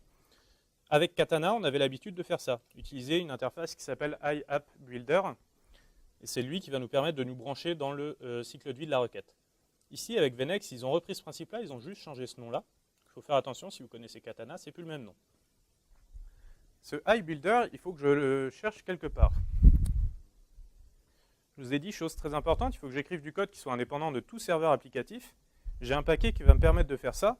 Il s'appelle Microsoft ASP.NET Hosting. C'est lui. Visual Studio, ici, il est un peu intelligent. Voilà, c'était un petit peu long, mais il me propose des versions de paquets. Je vous l'ai dit, l'idée, c'est de pouvoir faire tourner un API avec plusieurs versions de framework l'un à côté de l'autre. Bah, c'est un peu la même chose pour mes autres dépendances. Potentiellement, sur le feed Nugget, il va y avoir plein de versions. Moi, j'en veux une spécifique, donc j'ai le choix ici. Celle avec le petit répertoire, c'est celle que j'ai en local. Celle avec le petit truc bleu, là, c'est le symbole de Nugget. C'est celles qui sont dispo sur le feed. Honnêtement, dans le cadre de l'alpha actuel, prenez celle en local, parce qu'avec les autres, on a des petites surprises des fois. ASP.NET Hosting, donc ça va me fournir le code minimum pour représenter une appli ASP.NET Vnext, et qui sera décorrélé de n'importe quel serveur. C'est-à-dire que là, je vais pouvoir commencer à utiliser ça. Hop. Vous voyez, au passage, j'ai bien mon code, j'ai pu faire mon contrôle.si, là-dessus me tirer mon using.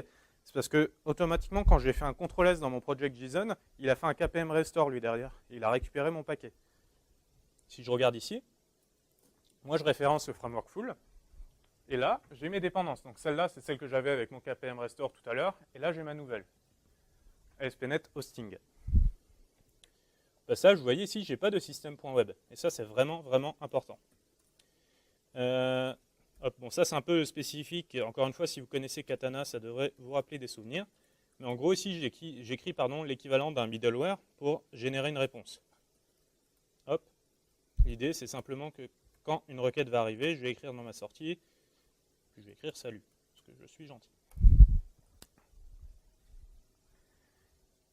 Il me manque quelque chose. Là, j'ai écrit du code qui est compatible avec n'importe quel serveur. Pour pouvoir l'exécuter, il faut encore que je lui précise quel serveur utiliser.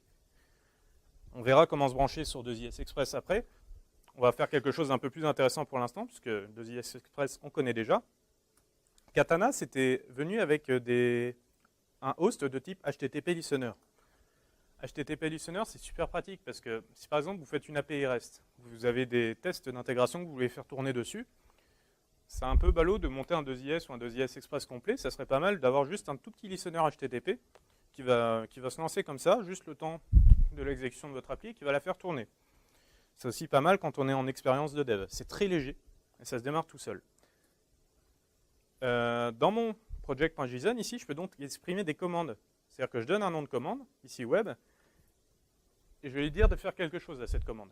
Alors là, la syntaxe, elle est un petit peu particulière, mais en gros, je vais lui dire que à mon package Microsoft ASP.NET Hosting, en fait, à l'intérieur, lui, il a de quoi lancer mon appli. C'est l'host, le bootstrapper de mon appli. Je vais lui dire d'utiliser un type de serveur. Si je veux utiliser l'équivalent d'un HTTP listener, je vais pouvoir lui dire d'utiliser ce type-là.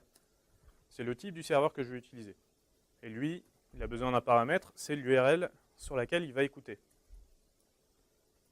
Hop, voilà. Chose super importante ici.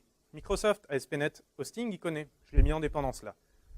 Microsoft ASP.NET Server Web Listener, c'est autre chose. C'est déjà quelque chose qui est spécifique à un serveur. Donc il faut que j'ajoute le paquet. Si je dois ajouter un nouveau paquet, c'est super simple. Hop, c'est pas ça que je voulais faire. Web Listener. Et voilà, j'ai mon nouveau paquet. Je fais CTRL-S. Là, normalement, il doit faire ma resto des trucs. Et hop, ici, vous voyez, j'ai mon nouveau paquet qui est apparu. Donc là, je vais avoir un Web Listener. Rapidement, je vais le lancer, mais juste avant, je ne sais pas si vous voyez ici, mais j'ai des petits tics en face de mes dépendances. Les projets dans VS, tels que vous les connaissez jusqu'à maintenant, la liste de références, elle est plate. C'est-à-dire que vous avez, par exemple, quand vous faites un nouveau projet MVC, surtout MVC 4, vous avez une liste à rallonge qui va à peu près de là à là, et qui contient la terre entière. Avec ce nouveau mode-là, lui, il est assez intelligent puisqu'il va prendre les paquets de plus haut niveau. C'est-à-dire que WebListener, par exemple, il a des dépendances. Si je l'ouvre, hop, je vois toutes ces dépendances. Et c'est assez bien, parce que je vois quoi? Je vois que j'ai Microsoft ASP.NET Hosting. Donc finalement, mon WebListener, il a une dépendance sur Hosting, donc je peux l'enlever. Ça sert à rien que je l'exprime explicitement. Hop, il me l'enlève, parce que je l'ai automatiquement tiré en tant que dépendance. Et mon code ici, il continue à marcher. Ça me le ramène quand même. Je vais revenir ici, et je vais faire K web. Web, c'est quoi? Avec un seul B. C'est le nom de la commande que j'ai créée dans mon project JSON avant. Je ne sais pas si vous vous rappelez. J'aurais pu mettre Toto, ça marcherait pareil. Je le lance. Ici, hop, il me dit qu'il s'est lancé. Je vais pouvoir lancer IE et aller regarder ce qui se passe.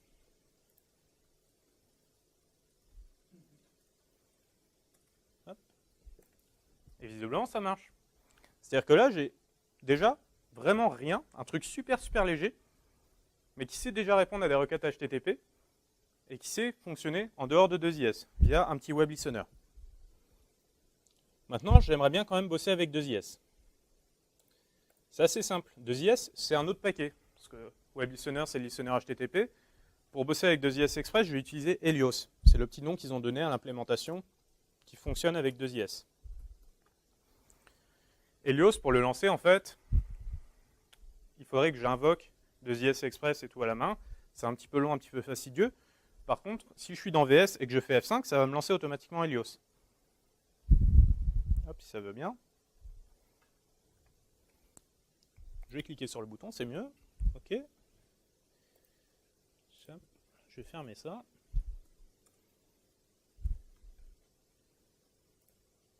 Décidément.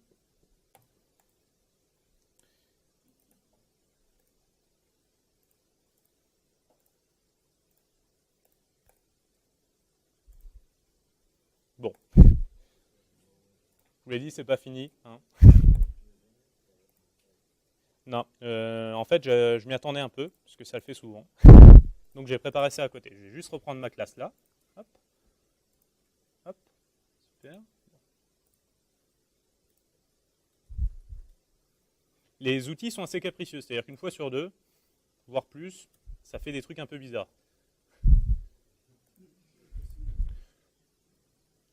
Pour rien vous cacher, hier on a fait la répète, et j'étais même pas allé jusque-là sans me taper des erreurs bizarres dans Visual Studio, donc je suis assez content. Voilà, hop, on va refaire ça. On build. Ça build, on lance. Parfait. J'ai la même chose, sauf que cette fois-ci, je suis dans 2IS Express, hop, sauf si je me mets devant, vous voyez, il est là, hop, et ça marche comme avant. J'ai pu changer mon host, enfin mon serveur en tout cas, super facilement. Voilà. Ça, c'est vraiment un point super important de VNext. Maintenant, je vais commencer à faire des choses un petit peu plus évoluées. Encore une fois, si vous avez utilisé Katana, vous connaissez peut-être ça. Hop, c'est ce qu'on peut utiliser rapidement pour vérifier que notre appli marche bien. C'est-à-dire que là, je faisais mon middleware à la main, mais je vais pouvoir lui dire d'utiliser un middleware préfet. Il y en a un qui s'appelle la Welcome Page. Il est dispo via ce paquet que j'ai ajouté ici, ASP.NET Diagnostic.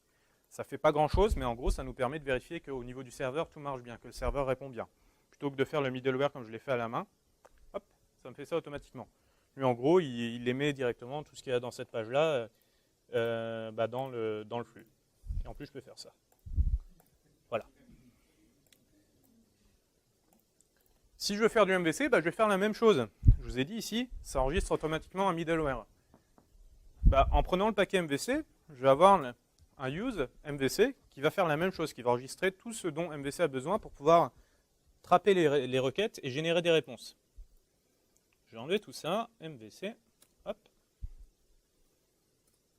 Voilà. Et ici, donc, je vais pouvoir faire mon use MVC.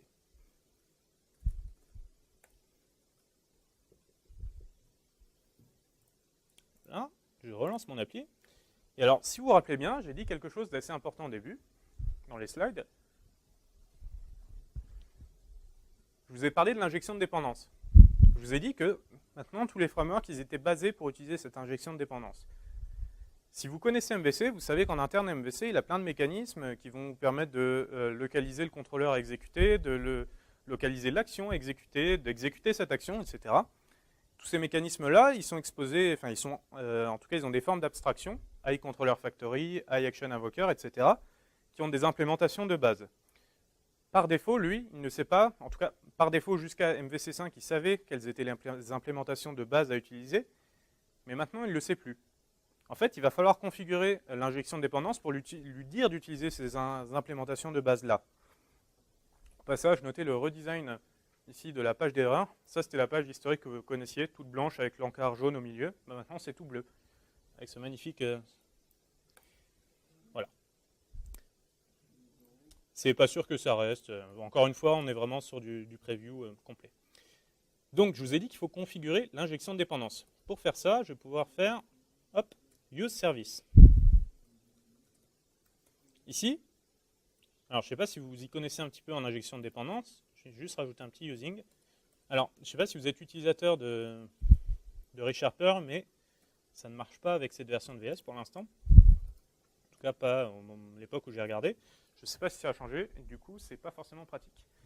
Quoi qu'il en soit, dans cette collection de services ici, c'est la mini-injection de dépendance que MS nous propose.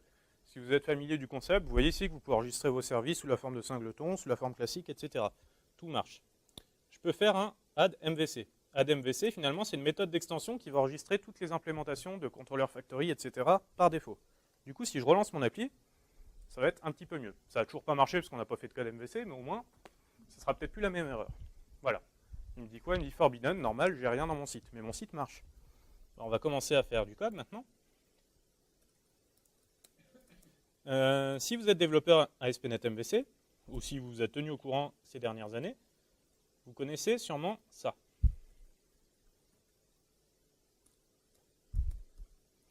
C'est comme ça qu'on écrit un contrôleur, généralement. Regardez ça. Ça, c'est une première nouveauté de MVC 6, et ça va être sûrement la plus ennuyeuse pour migrer vos projets. C'est-à-dire qu'on a changé de namespace. Historiquement, c'était system.web.mvc, mais je vous rappelle qu'on a cassé le lien avec system.web, donc on a revu les choses. En fait, Microsoft n'a pas juste déplacé les choses dans des namespaces, il a revu complètement MVC 6. Jusqu'à MVC 5, vous aviez MVC, Web API, Signalaire et Web Pages qui correspond en gros à Razor.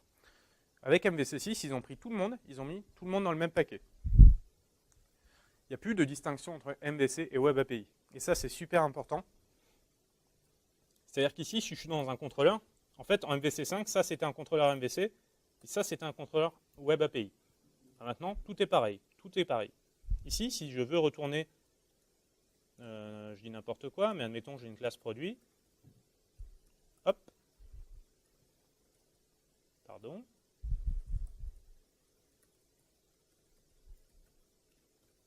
Si je veux retourner une collection de produits, j'aurais fait ça en Web API. Je ne sais pas si vous connaissez la techno. C'est juste que j'aurais dû dériver obligatoirement d'un contrôleur API contrôleur. Parce que ce qui se passe avec MVC, c'est que lui, si je lui fais une méthode de ce type-là, il ne saura pas la sérialiser en JSON. Il n'est pas fait pour ça. Lui, MVC, il sait rendre des vues, éventuellement du JSON, mais il faut que je lui précise que c'est du JSON, mais il n'a pas le mécanisme de négociation de contenu de Web API. Bah maintenant, je peux. Et pourtant, à côté de ça, ça ne m'empêche pas d'avoir du traditionnel MVC qui me retourne une vue. Je ne sais pas si, encore une fois, vous connaissez MVC, mais pour créer une action index, je fais ça en MVC. Là, je fais return view. Hop. Et lui, il va aller chercher une vue qui s'appelle index dans un dossier home, etc. Maintenant, je peux mixer les deux. Ça, c'est la grosse nouveauté de MVC 6. Je vais vous prouver que ça marche quand même. Sinon, vous ne me croirez pas forcément. Hop.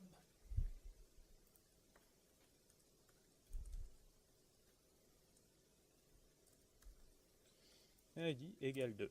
Voilà.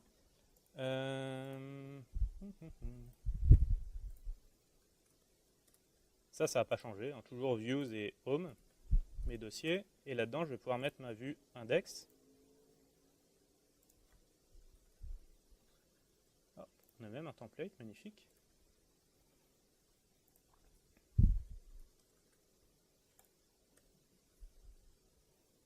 Je vais relancer mon appli.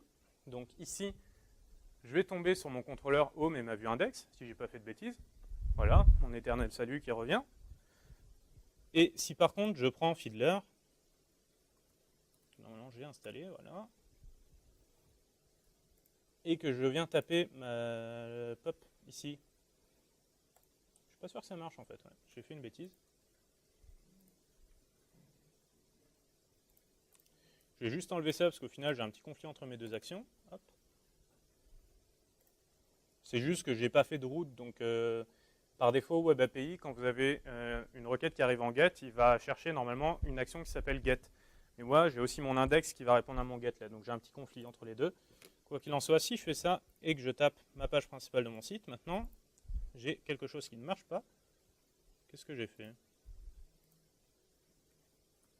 Bon bah c'est pas grave, j'ai raté ma démo. Normalement ça marche. On va essayer ça. Get, non.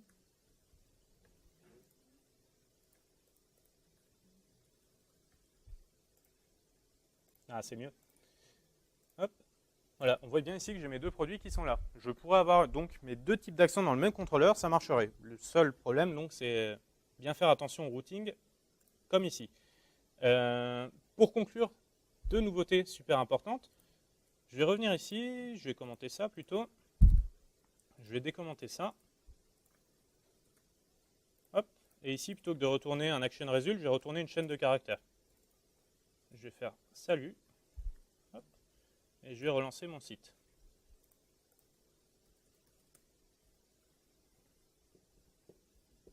Vous voyez, j'ai bien mon salut qui est ici en haut à gauche.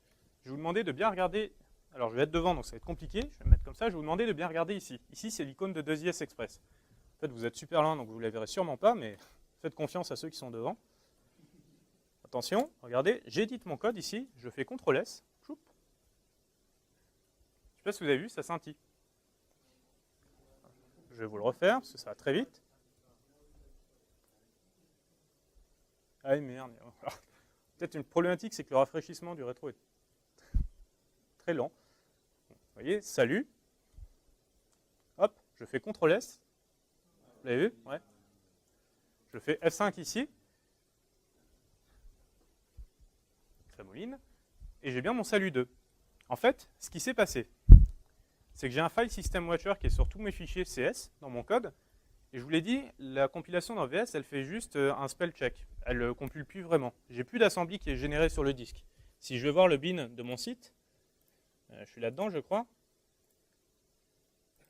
Bah, j'ai plus rien, j'ai juste ce truc-là, SPNet Loader, dont je reparlerai. Enfin, parce qu'il est un petit peu tard. Mais en gros, c'est lui qui fait toute la magie.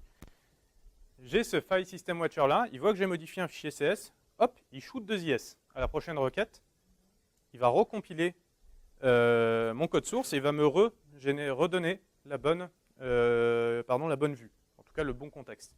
Tout ça, c'est grâce à Roslyn. Donc super important, vos DLL, elles n'existent plus physiquement, ça devient uniquement du in-memory, grâce à Roslyn. Deux dernières petites choses, hop, ici je vous avais préparé la démo sur le Raspberry, mais on est un peu short en temps. Vous voyez, j'ai fait quoi? J'ai fait ce que j'avais fait tout à l'heure avec la console tout au début, je l'ai fait sous mon Raspberry, donc c'est-à-dire que j'ai chopé les dernières sources de mono et le KRuntime, je l'ai compilé, et hop, ça marche aussi. Et ici, je peux aussi faire mon KVM list, je vais aussi avoir la liste des versions.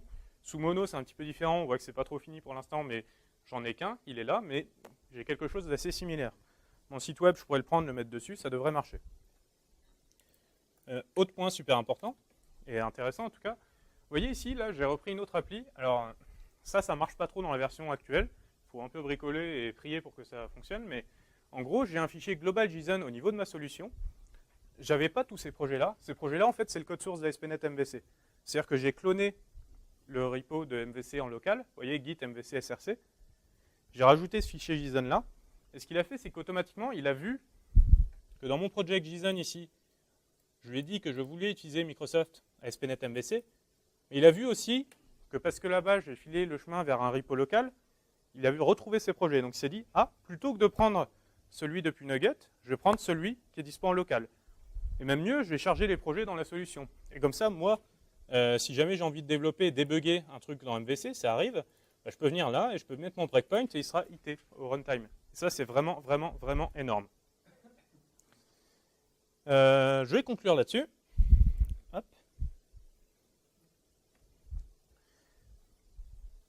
Si ça veut bien, encore une fois. La volonté vraiment de Microsoft avec cette nouvelle version, c'est de faire quelque chose qui soit open source. C'est-à-dire que les sources du current time, les sources de MVC, les sources de toutes les techno MS, elles sont sur GitHub, elles sont là. Vous pouvez regarder comment c'est fait, c'est vraiment super intéressant et vous pouvez contribuer. Ils sont très très très ouverts. Vous pouvez discuter avec eux sur les forums, vous pouvez faire des pull requests, écrire du code, corriger des bugs, ce genre de choses. Faites-le vraiment, ils sont ouverts et ils invitent vraiment tous les développeurs à le faire. Le site officiel ASP.NET VNext pour se tenir au courant. Pour l'instant, on n'a pas énormément d'infos, on a encore beaucoup d'interrogations. Il y a beaucoup de choses qui sont là et qui ne marchent pas vraiment. Je suis passé un peu rapidement sur le Project JSON, mais vous avez vu que j'ai tout fait à la main. À terme, en fait, on aurait des fenêtres comme on a actuellement pour Nugget. C'est juste que ce n'est pas développé pour l'instant. Si vous faites un clic droit sur les nœuds références dans VS, il n'y a rien. Il n'y a pas les outils. Je vous ai dit, c'est vraiment une première alpha. Et enfin, le blog SOAT, super important, puisqu'on est très très intéressé par VNext et on bloguera dessus. Très rapidement, je ne sais pas si vous avez des questions ou des réponses. On pourra en reparler en tout cas après la session de Wilfried, si ça vous intéresse.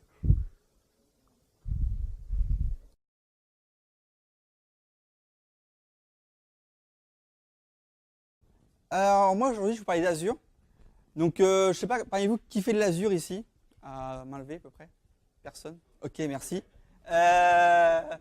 Bon, en gros, je vais vous parler de nouveautés Azure, donc depuis à peu près avril, qui sont passées, qui sont sorties.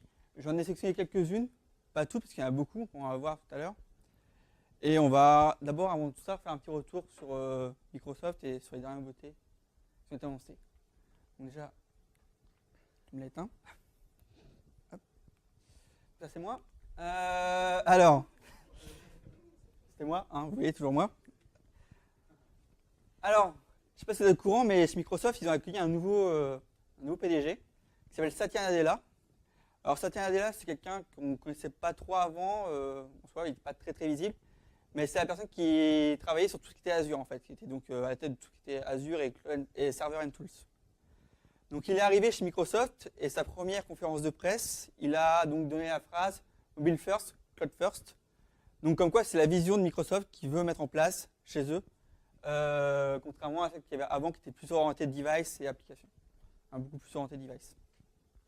Donc aujourd'hui ce soir on va parler plutôt, enfin moi j'ai parlé plutôt cloud en question. Donc avant de revenir sur les nouveautés qui sont sorties donc récemment, on va parler donc des 2013. Alors 2013 c'est l'année dernière, c'est à peu près une bonne centaine de news sur Azure. Il y en a vraiment beaucoup, et là ce n'est qu'une partie, clairement. Donc les plus grandes news qui sont sorties, donc on a eu un nouveau pass qui s'appelle le website qui est arrivé en GA.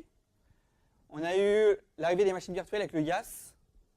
On a tout ce qui va être Big Data sur Azure via Hadoop avec HD Insight, l'autoscaling natif. On va retrouver aussi le paiement à la minute et beaucoup de nouveautés en soi, notamment VS Online pour tout ce qui est usine de build directement intégrée dans Azure pour tous vos projets. Donc il y a beaucoup de nouveautés l'année dernière. Et ça c'était l'année dernière, on s'est dit à peu près, toutes les personnes qui faisaient de l'Azure l'année dernière se sont dit, grosse année, vivement que ça se calme. Et alors 2014, c'est depuis avril à peu près 70 nouveautés, donc c'est pas calmé du tout. Dans les grandes nouveautés, on a en 2014 16 data centers. C'est-à-dire que Azure, tous les ans, grandit. Au début, quand personnellement j'ai commencé à faire de l'Azure, il y avait un data center. Donc là, il y en a 16. Donc plus récemment, le studio au Brésil. Aucun rapport avec la Coupe du Monde, mais il y a un data center au Brésil qui est arrivé. On a aussi très récemment les data centers au Japon qui sont sortis. Donc il y en a partout sur toute la couverture en 2014. On espère bien entendu qu'en 2015, il y en a quelques-uns en plus, notamment un peu plus vers l'Europe, peut-être un en France un jour. Et peut-être en Afrique aussi, mais je ne crois pas trop pour l'Afrique. Donc aujourd'hui, ce qu'on va parler, donc on va parler à la fois du YAS et du PaaS. Donc vu que chez SWAT, on est plus orienté PaaS, et puis moi aussi d'ailleurs, on va parler d'abord du PaaS. Donc toutes les nouveautés, on ne va pas toutes les resituer, mais je vais en parler des principales en soi. Donc sur le PaaS, on parle de website. Donc website, Pour ceux qui savent, en gros, c'est simplement, vous allez pouvoir en fait héberger vos applications web, qu'elles soient développées en .NET, bien entendu, en Node.js, en PHP, en Python, et très récemment en Java. C'est-à-dire que si vous faites du Java, enfin, je sais que donc, chez nous, chez SWAT, on fait à la fois du .NET et du Java. Si vous faites du Java, vous pouvez héberger votre application directement sur un PaaS Azure, sur un derrière les serveurs qui sont en Tomcat ou en Jetty. Actuellement, c'est la version 1.7, enfin, version 7 de Java et bientôt version 8, puisqu'ils ont dit qu'ils supporteraient. Donc là, c'est vraiment un website pour tous vos langages. Comment ça marche derrière? On le verra tout à l'heure rapidement. Mais en fait, vous avez un FTP ou des outils de déploiement via Git. Vous créez votre code source, vous branchez à votre website et vous pouvez déployer avec quelques clics facilement et être en production derrière. Donc, grande chose importante, quand on parle de cloud, on parle de scalabilité. Donc la scalabilité, c'est bien, on le promet de pouvoir rendre des serveurs scalables, Center disponibles pour tout le monde. Le problème, c'est que quand il y a un pic de charge sur un site internet, généralement, on n'est pas juste derrière pour dire « Ah, il y a un pic de charge, je ne l'avais pas prévu, il faut que je change de nouvelle machine. » Donc, sur Azure, ils ont ajouté une partie d'autoscaling. Le principe, c'est donc plus on a de trafic sur le site, plus on a d'instances. Donc ça, c'est l'autoscaling marche, on peut le configurer. Donc, avec plusieurs modes. Soit un mode, on peut définir selon le CPU de la machine ou des machines, avec une moyenne, augmenter le nombre de machines. Ou alors via les horaires. Par exemple, vous allez connaître le site Vente Privée, site connu quand même pour tout ce qui est vente des stockages. Vente Privée, le site, en fait, par défaut, donc ils ne sont pas sur Azure entièrement, mais il pourrait, par exemple, dire le matin, à l'ouverture des ventes, on a besoin de beaucoup d'applications, beaucoup de sites disponibles. Et après l'ouverture, donc vers 8h, après 8h, c'est à 7h l'ouverture, à 8h, on pourrait dire plus besoin de beaucoup de sites. En soit le trafic s'effondre après l'ouverture des ventes. Parce qu'après que les ventes soient parties, il n'y a plus rien à vendre, plus personne sur le site. Ce qui est un peu logique. L'intérêt de scaling, c'est de bien sûr monter en charge. Monter en charge, c'est bien pour du cloud, du coup ça permet d'avoir une meilleure scalabilité. Mais derrière, il y a une carte bleue qui est branchée. Il faut aussi descendre la charge automatiquement. Il fait ça pour vous. Donc finalement, derrière, ce que vous avez à faire, vous le configurez. C'est simple, il y a une interface pour le configurer de A à Z. Et vous avez en fait, par défaut, la possibilité en fait, d'avoir un site qui soit toujours disponible et qui réponde à la charge de l'utilisateur. Donc ça a vraiment intérêt du coup pour tout ce qui va être, notamment pour les IT pros. Pour moi, il va mieux dormir la nuit. Vous besoin d'attendre de savoir s'il y a une alerte sur le site parce qu'il y a trop de monde. Ils peuvent dormir, ça marche tout seul. Grosso modo. C'est une grande nouveauté. Alors ceux qui ont utilisé Website, alors ceux qui ont déjà fait de l'Azure en tout cas, vous savez que je ne sais pas si vous êtes au courant, mais le principal problème de Website, c'est qu'on avait un site avec un accès FTP ou WebDeploy en tout cas, avec une URL branchée dessus. Et quand on voulait déployer sur cet élément, donc en fait on a écrasé le package déjà présent. Et du coup on avait un temps de déploiement qui était parfois soit long si on a un gros package, soit assez rapide, mais ça prenait quand même un temps où il y a une coupure finalement sur le site internet. Si vous avez fait donc le deuxième système de passe d'Azure, qui est le Cloud Services, il y a un système de staging en place. Vous pouvez déployer en staging, donc une sorte de pré-prod caché en soi, et après switcher en production dès que vous avez validé votre environnement. Et bien là, sur le website, on vient ajouter un mode de staging, qui est même plus puissant que celui de Cloud Services. Donc pourquoi? Déjà, vous allez pouvoir déployer donc, un staging, encore un nouveau deployment slot, et directement déployer dessus. Donc ça, vous pourrez le faire avec Visual Studio Online, donc l'usine de build de Microsoft, ou alors avec WebDeploy, ou puis Visual Studio, ou Git sans problème. Vous allez déployer un staging, dans l'environnement de slot en soi, et après, dès que vous avez validé que ça marche, vous faites vos différents tests, vous allez pouvoir switcher vos éléments, et du coup, en switchant, vous n'allez pas avoir de perte de disponibilité de votre site. Après, l'intérêt, c'est que vous êtes sur les mêmes machines, vous allez avoir les mêmes machines key, donc la même session derrière. Elles seront juste régénérées en question selon les. Pour pouvoir. Si vous avez des grosses modifications de code. Mais en soi, si c'est des petites mises en production qui n'ont pas touché entièrement système de session, vous n'avez pas de problème. Bon, là, c'est un gros intérêt du coup, parce que sur website, qui était là, le gros problème, à mon sens, de website, c'est qu'on n'avait pas cette partie-là, le staging. Donc là, c'est réparé. Ils ont mis ça. Alors, autre problème, si vous utilisez le Cloud Services, il y a quelque chose de bien dans les Cloud Services, c'est qu'on peut faire des sites web donc des web roles, mais aussi des workers, c'est-à-dire des tâches automatisées, enfin des tâches qui tournaient par exemple tous les jours, toutes les heures, toutes les 5 minutes. C'est intéressant, vous pouvez faire ça. Maintenant, sur website, enfin avant sur website, pour faire ça, c'était compliqué, c'est-à-dire qu'il fallait soit lancer un scheduler qui appelait le website pour faire un traitement pendant qu'il n'y ait pas trop de demandes. Il fallait en fait lancer une opération ou créer un cloud services avec juste un worker à côté, pour être assez contraignant. Ils ont sorti en fait les web jobs, qui comme sur les worker roles, permet en fait de faire tourner des jobs de façon non schedulée. Alors pareil que ça, que sur le website, sur le staging, ils sont allés plus loin que sur le worker role et le cloud services. Ils ont dit, bon, WebJob, worker role c'est bien, mais c'est quelque chose finalement qui tourne en boucle, puisque worker role, si vous avez déjà fait, le code c'est while true, et ça tourne, c'est tout. À l'intérieur, c'est votre code entièrement, avec un thread.sleep à la fin pour que la machine puisse répondre à Azure, de temps en temps. C'est tout sauf très joli. WebJob, là, c'est en fait, vous avez un bash, ou une commande, enfin un petit exe, simplement, qui tourne, et vous allez en fait, il sera appelé de temps en temps. Donc soit vous pouvez l'appeler de façon schedulée, soit de façon triggered. Donc on verra ça tout à l'heure. Mais comment ça marche? Si vous avez un élément avec une queue, en fait, vous pouvez dire votre utilisateur va me faire un traitement, ce traitement va être mis en queue, et comme cette queue va être activée, il y a un WebJobs qui va dire ah, la queue a quelque chose dedans, je vais le traiter à ce moment-là. Donc là, le WebJob en fait, il est trigger par rapport aux données qui rentrent dans la queue Azure. L'intérêt de ça, c'est du coup, vous mettez vos données dedans, soit donc dans une queue, dans un blob storage, dans un table storage, ça va être directement faire le traitement.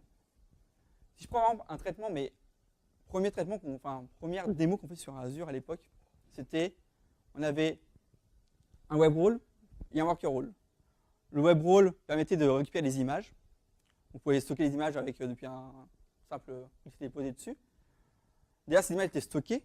Et en fait, on avait un worker role derrière qui prenait ces images une par une, qui les traitait pour les retailler.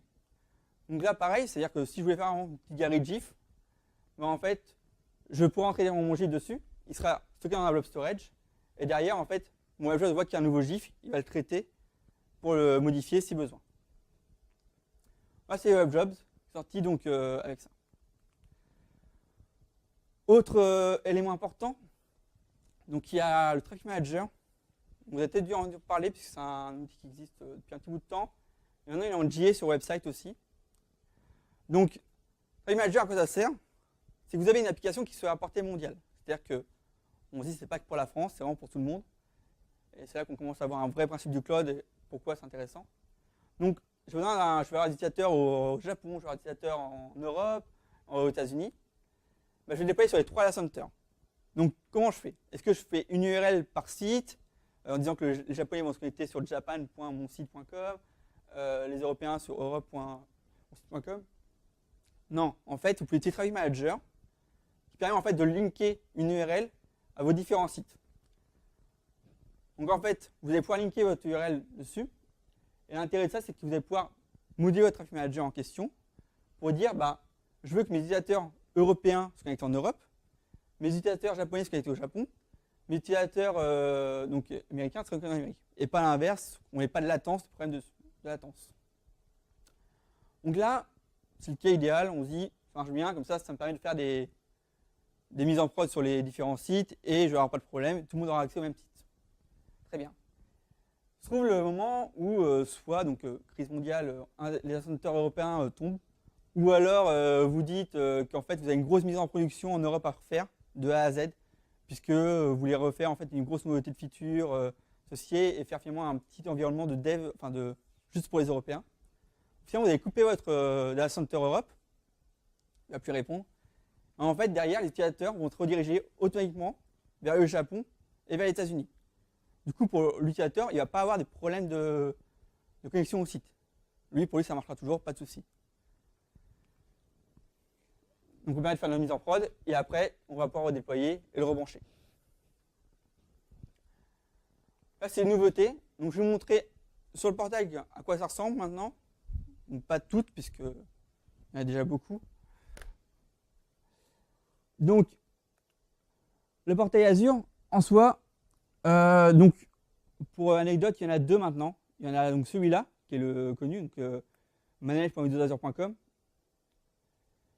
Ici. Et ils ont sorti en fait un autre portail, donc très récemment, enfin à la build, pareil. Et en fait, donc c'est un portail donc plus orienté, donc la charte graphique de Microsoft. Il est en preview, grosse preview. Il n'y a pas grand chose dessus actuellement. Il est très orienté DevOps. On pourra en parler si vous voulez tout à l'heure, mais c'est pas trop le sujet en soi. On va pouvoir faire des choses un peu. Donc ce sera le prochain portail, ça ressemblera à ça. Il est customisable de A à Z. Ça peut être pas mal pour être le vrai portail Azure et pas le portail générique pour tout le monde. Donc, ici, je suis sur le website. Donc, sur le website, on va commencer pour tout ce qui va être deployment slot en soi. Donc là, j'ai créé une application donc, qui s'appelle SWAT VNext. Ici, c'est un website. J'ai déployé un projet ASP.NET classique dessus. Je n'ai pas cherché à faire beaucoup plus compliqué. Et en dessous, en fait, j'ai créé deux éléments qui sont la staging et la pré-prod. C'est-à-dire qu'en fait, je vais pouvoir déployer derrière et utiliser un URL en staging et en pré-prod. Donc, comment j'active ces deployment slots? Donc, je vais sur un website. Je scale le website en mode donc, standard. Donc, ça, c'est les modes de facturation. Plus on monte dans les gammes, plus on a de features, de fonctionnalités et donc, plus ça coûte de l'argent, bien entendu. C'est la question qu'on pose toujours. Et après, donc, dans Dashboard, vous allez pouvoir créer en fait, donc ici, un nouveau deployment slot. Donc, en bas, je vais faire le dessin pour éviter que je. Voilà. Je vais pouvoir lui donner un nom. Je vais pouvoir cloner la configuration d'un autre site. C'est-à-dire qu'en fait, donc, je vais pouvoir configurer mes sites indépendamment. C'est-à-dire que si je dis que le staging pointe sur une base de staging, la prod pointe sur une base de prod, ce qui est plutôt logique en soi, pour pouvoir le faire, je n'ai pas de problème quand je vais switcher mes déploiements. Je n'aurai pas celui-là de changement de base, changement de configuration. Donc ici, je vais pouvoir le faire. Donc, ça ne va pas être le cas parce que là, je n'ai pas besoin. Et derrière, en fait, je vais me retrouver avec donc, 3 URL différentes. Donc plutôt ici, si on n'a pas mis là. 3 URL, donc je vais me retrouver avec la SWAT VNext, la SWAT VNext-preprod et la -staging. Ici, donc c'est 3 sites déployés, indépendamment. On va juste en montrer 2 en soi. Ici, donc, il y a un site vraiment de base. Et ici, c'est le staging, oui, qui n'est pas encore VNext, du coup, ou dispo, on va pouvoir déployer dessus. Donc, derrière, je n'ai pas branché un intégration continue.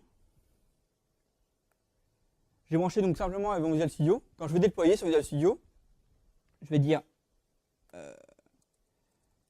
Je vais modifier mes sources. Et en fait, derrière, je vais pouvoir déployer. Donc d'ici, je vais pouvoir faire un publish. Simple. Et en fait, quand je suis dans website, super.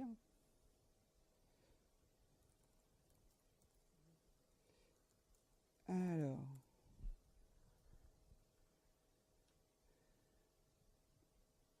Je peux le faire, merci.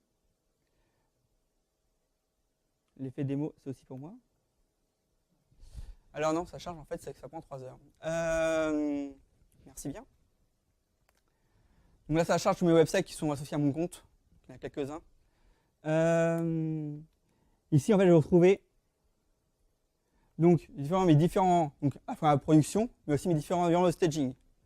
C'est-à-dire qu'en soi, là, je fais avec Visual Studio, j'ai accès à tout. Mais en fait, derrière, il va me tirer un publish settings. Si je le fais ici, mon staging. Ici, en fait, voilà, il tire un publish settings. Et derrière, je vais pouvoir déployer directement sur mon website Azure. L'intéressant, c'est que si je pourrais prendre mon publish settings et le donner à un développeur sans qu'il ait pour autant accès à mon compte Azure. Au compte Azure de la société. Vraiment indépendant totalement de la plateforme. Et bien, je vais pouvoir publier. Donc, ici, web deploy. Donc, il a déployé que le nécessaire. Heureusement. Donc là, il va recharger mon site. Je vais avoir en fait accès donc avec mon nouveau titre associé. Derrière, donc, si j'étais avant sur un website, il fallait que je déploie ça sur un website temporaire ou de dev en tout cas, et que je prenne la source et je la modifie après sur la prod. Maintenant, je peux besoin. Je vais directement un website. Je vais faire un swap. je vais dire que je vais aller du staging vers la production. Donc je peux choisir mes environnements en fait, en soi. Et derrière, il va juste échanger donc, les deux poules de JS dessus, qui sont stockées derrière. Et je vais pouvoir en fait avoir accès à mon nouveau site. Donc, maintenant, quand on est en démo, c'est plus long que d'habitude. Voilà, merci. Et je vais avoir donc mon nouveau site qui sera dispo. Donc il est déjà préchargé puisque c'est le pool que j'ai juste switché. Donc c'est pas vraiment il ne va pas couper le pool, le redémarrer à côté, c'est déjà chargé. Et je retrouve du coup sur l'ancien, qui est donc l'ancienne production. Là c'est plutôt sympathique. Du coup ça permet vraiment de gagner du temps sur tout ce qui est déploiement avec un website. Pour moi personnellement, website j'utilisais pas trop à cause de ça, parce qu'on n'avait pas justement cette partie de staging pour le déployer en production. Chez les clients, c'était un peu contraignant. La partie WebJobs, alors, non, c'est le portail que je voulais. Sur WebJobs, donc ici, on a une fonctionnalité qui s'appelle WebJobs. Alors celle-là, on peut l'activer sur n'importe quel mode, de free à standard, sans problème. Sur la documentation Azure, la fois j'ai regardé, donc c'était hier, ils disent qu'on peut activer en free, pas trop. Enfin, on peut en faire 2-3 en free, sur certains modes en fait, et après on va pouvoir déployer en standard pour les beaucoup plus de ressources. Donc comment on marche sur WebJobs? Donc c'est encore assez limité. On va retrouver un peu une version en preview. Ici on va pouvoir ajouter en fait un WebJobs dessus, en rajoutant un nom et en disant donc comment je veux le faire tourner. Donc soit en continu, soit en schedule, soit à la demande. Et derrière, je vais pouvoir mettre en fait plusieurs types de fichiers. On va retrouver donc un point .exe, finalement une application console, un CMD, un point .bat, un point .shell, les points PHP, les points Python, et points JS aussi du coup. Donc en fait, tous les systèmes de scripts qu'on va pouvoir trouver au fin des différents langages. Même des scripts plutôt orientés administrateurs même. Donc ce que j'ai fait, là j'ai un site, donc j'ai une application, un site web, en soi. WebJobs, c'est déjà un SDK, c'est un SDK à part, qui n'est pas installé avec Azure. Il faut réinstaller le SDK, donc il est disponible dans NuGet et on peut le récupérer en version exe aussi si on le souhaite. Et derrière, en fait, je vais pouvoir donc, développer mes WebJobs. Donc là, en fait, là, j'ai deux programmes console, ici. Derrière, je vais développer. Donc, en gros, c'est clairement juste un programme main. En soi, je vais pouvoir dire comment ça tourne. Donc derrière, les différents mots-clés sont juste un programme main qui dit que je vais hoster un job, dire quel job c'est et quelle méthode je veux qu'il utilise, et après je vais faire un call. C'est en fait simplement ça. Simplement. Ici, dans ce call, en fait, hop, je vais juste prendre ça. Voilà. Là, donc là c'est la fonction en fait en soi, hop, ici. Donc split static check site. Derrière, je vais avoir des éléments et je pourrais rajouter en fait des tables et des queues associées à ces éléments-là. Donc soit en mode triggered, soit en mode non triggered. Donc là, c'est en mode non triggered. Et derrière, en fait, juste avec un attribut sur mon paramètre, je vais pouvoir dire que cette méthode-là va utiliser cette table-là, cette queue-là, ce blob-là, ce conteneur-là, sans avoir justement à gérer entièrement, chercher le fichier ou s'il y a une nouvelle image. Donc, là, c'est fait pour nous, plus de problème. Donc, j'en ai deux. L'autre est en mode triggered. Donc, le mode triggered, ça ne change pas grand-chose en soi. Ici, donc, il n'y a pas l'attribut not triggered, mais il y a un queue trigger. Vous voyez que ça va être un élément dans la queue. Donc là, dès que je rajoute un élément dans la queue, il va faire un trigger dessus. Donc, la communauté Azure a fait les choses bien. Ils ont sorti une petite extension à Visual Studio, heureusement, pour me sauver la vie, qui fait donc clic droit sur votre website, vous faites add ici, vous allez pouvoir choisir votre webjob, ajouter un webjob dessus, et définir s'il est continu ce triggered, derrière, par défaut. L'intérêt de ça, c'est qu'en fait, ce que vous allez faire avec cet outil-là, il va vous le déployer automatiquement sur Azure. Et vous n'allez pas à refaire la main chaque fois que vous faites un changement. C'est que là, si je fais un changement dans mes webjobs, je peux redéployer mon website sans problème et pas à dire je redéploie que le webjobs à la main. C'est toujours contraignant d'aller sur le portail, de choisir le truc. Et si on va faire des modifications sur une classe finalement commune à tout le monde, c'est compliqué de tout redéployer pour juste une fonctionnalité toute bête. Donc ici, derrière, donc, outre ça, le WebJobs, quand on va redéployer, on va le retrouver ici. Ceux qui ont déjà fait le Cloud Services avec des worker roles doivent le savoir comme moi. Votre worker role, il tourne. Vous mettez des logs dans du table storage ou dans un fichier, c'est toujours long, après il faut les relire. Toujours embêtant et contraignant.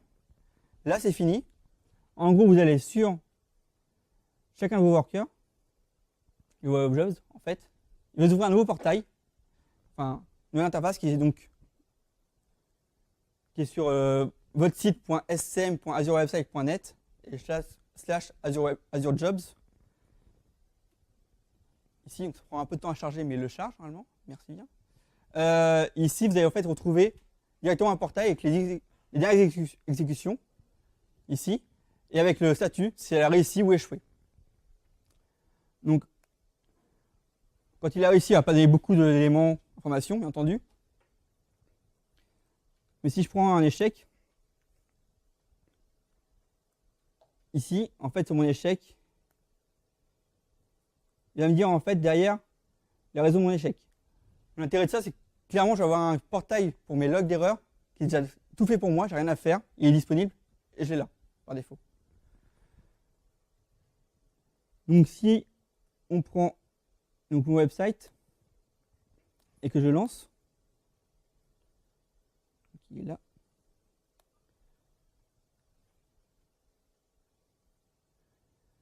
Donc derrière, en fait, je vais avoir juste des URL. En fait, je vais pinguer si l'URL marche toutes les 5 minutes. En soi, donc si je veux pinguer, par exemple, azure.microsoft.com, ça fait hier. On va changer, prendre le portail. manage.azure.com. Donc je vais rajouter mon élément. Donc là, par défaut, il va me dire en fait, j'ai un mode trigger qui va me dire en fait, voilà, j'ai rajouté un élément, qui va me le loguer.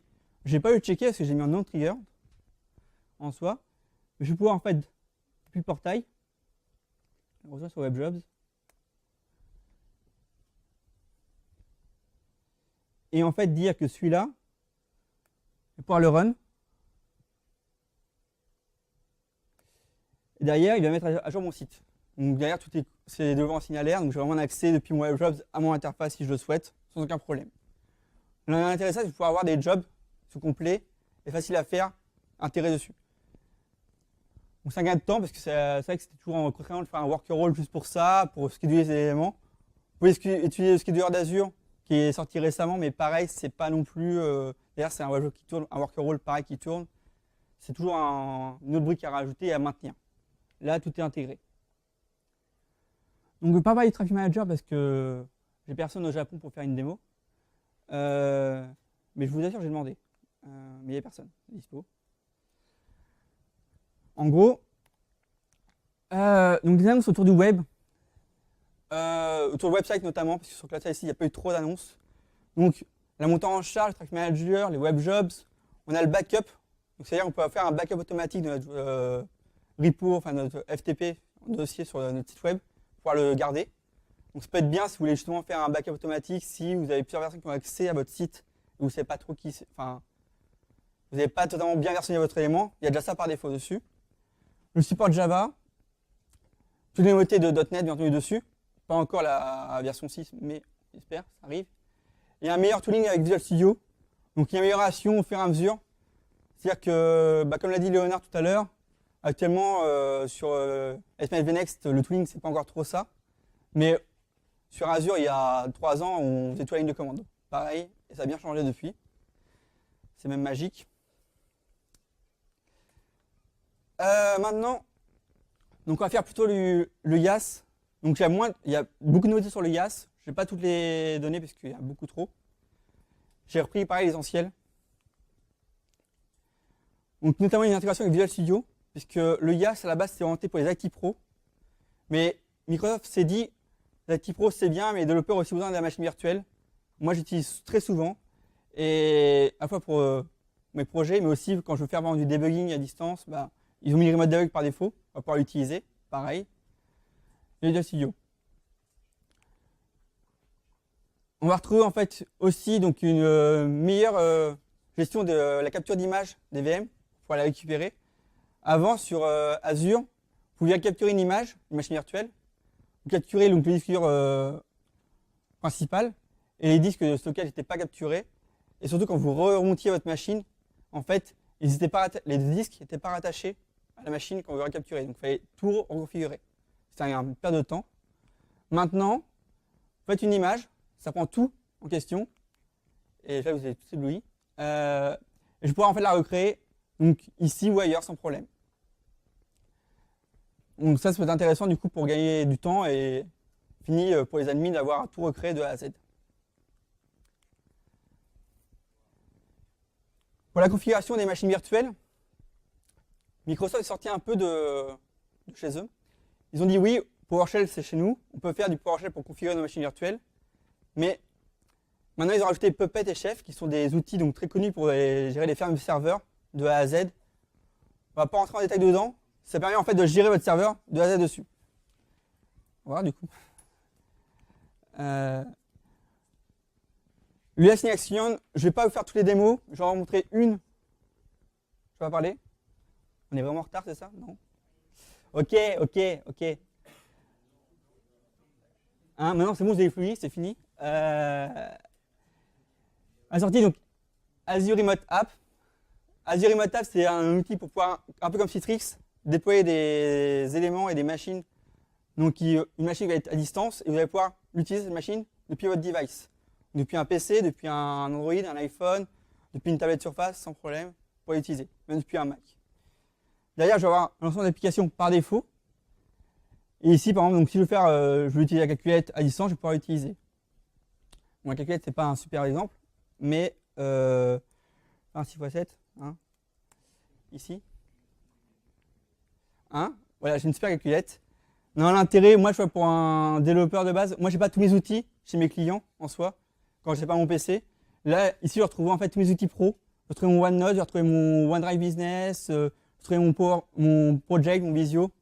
Des éléments que je n'étais pas chez mon client et je vais avoir dessus. Et même depuis ma tablette, je pourrais y accéder sans problème. Donc, je vous remets dans l'ombre. Les annonces autour du IaaS, il y en a plein. Donc, on va pas tous les sortir. La seule annonce que je n'ai pas parlé, c'est Azure Files, qui est un système SMB pour Azure, pour les machines virtuelles, qui permet d'avoir un système en lecture-écriture pour toutes vos machines et scalable, sans problème, puisque ça se base sur Blob Storage arrière. Donc, les bases de données, après c'est fini, je suis assure, presque. La base de données SQL Azure, c'est à la base 150 Go. C'est trop peu pour certains clients, et je suis d'accord. Ils l'ont passé à 500 Go. C'est-à-dire qu'on va pouvoir en fait faire des applications plus orientées, par exemple pour de la banque de la finance, qui font des gros volumes de données, 100 Go, après faire des clusters de machines sans problème, avec de la fédération et autres. Et un nouveau SLA qui est donc plus ardent que l'ancien. Ça c'est intéressant aussi du coup pour tout ce qui va être système. Et derrière on va aussi avoir, j'ai plus de batterie, super. Une possibilité de restaurer à la demande nos machines virtuelles, nos parties SQL. Ce n'était pas possible avant, il fallait faire un backup, le gérer à la main. Là, c'est possible de le faire entièrement depuis le portail. Hop. Et en gros, on va monter une machine sans problème. La réplication sur SQL Azure aussi. Donc, je ne vais pas en parler. La data réplication des données ici. Du coup, je fais plus vite pour vous. Les annonces autour de tout ce qui est de données, donc on va retrouver tout sur SQL Database, mais aussi sur Hadoop et tout ce qui est stockage, un meilleur système de stockage avec un accès en lecture seule sur le data center géodondant qu'on a de dispo.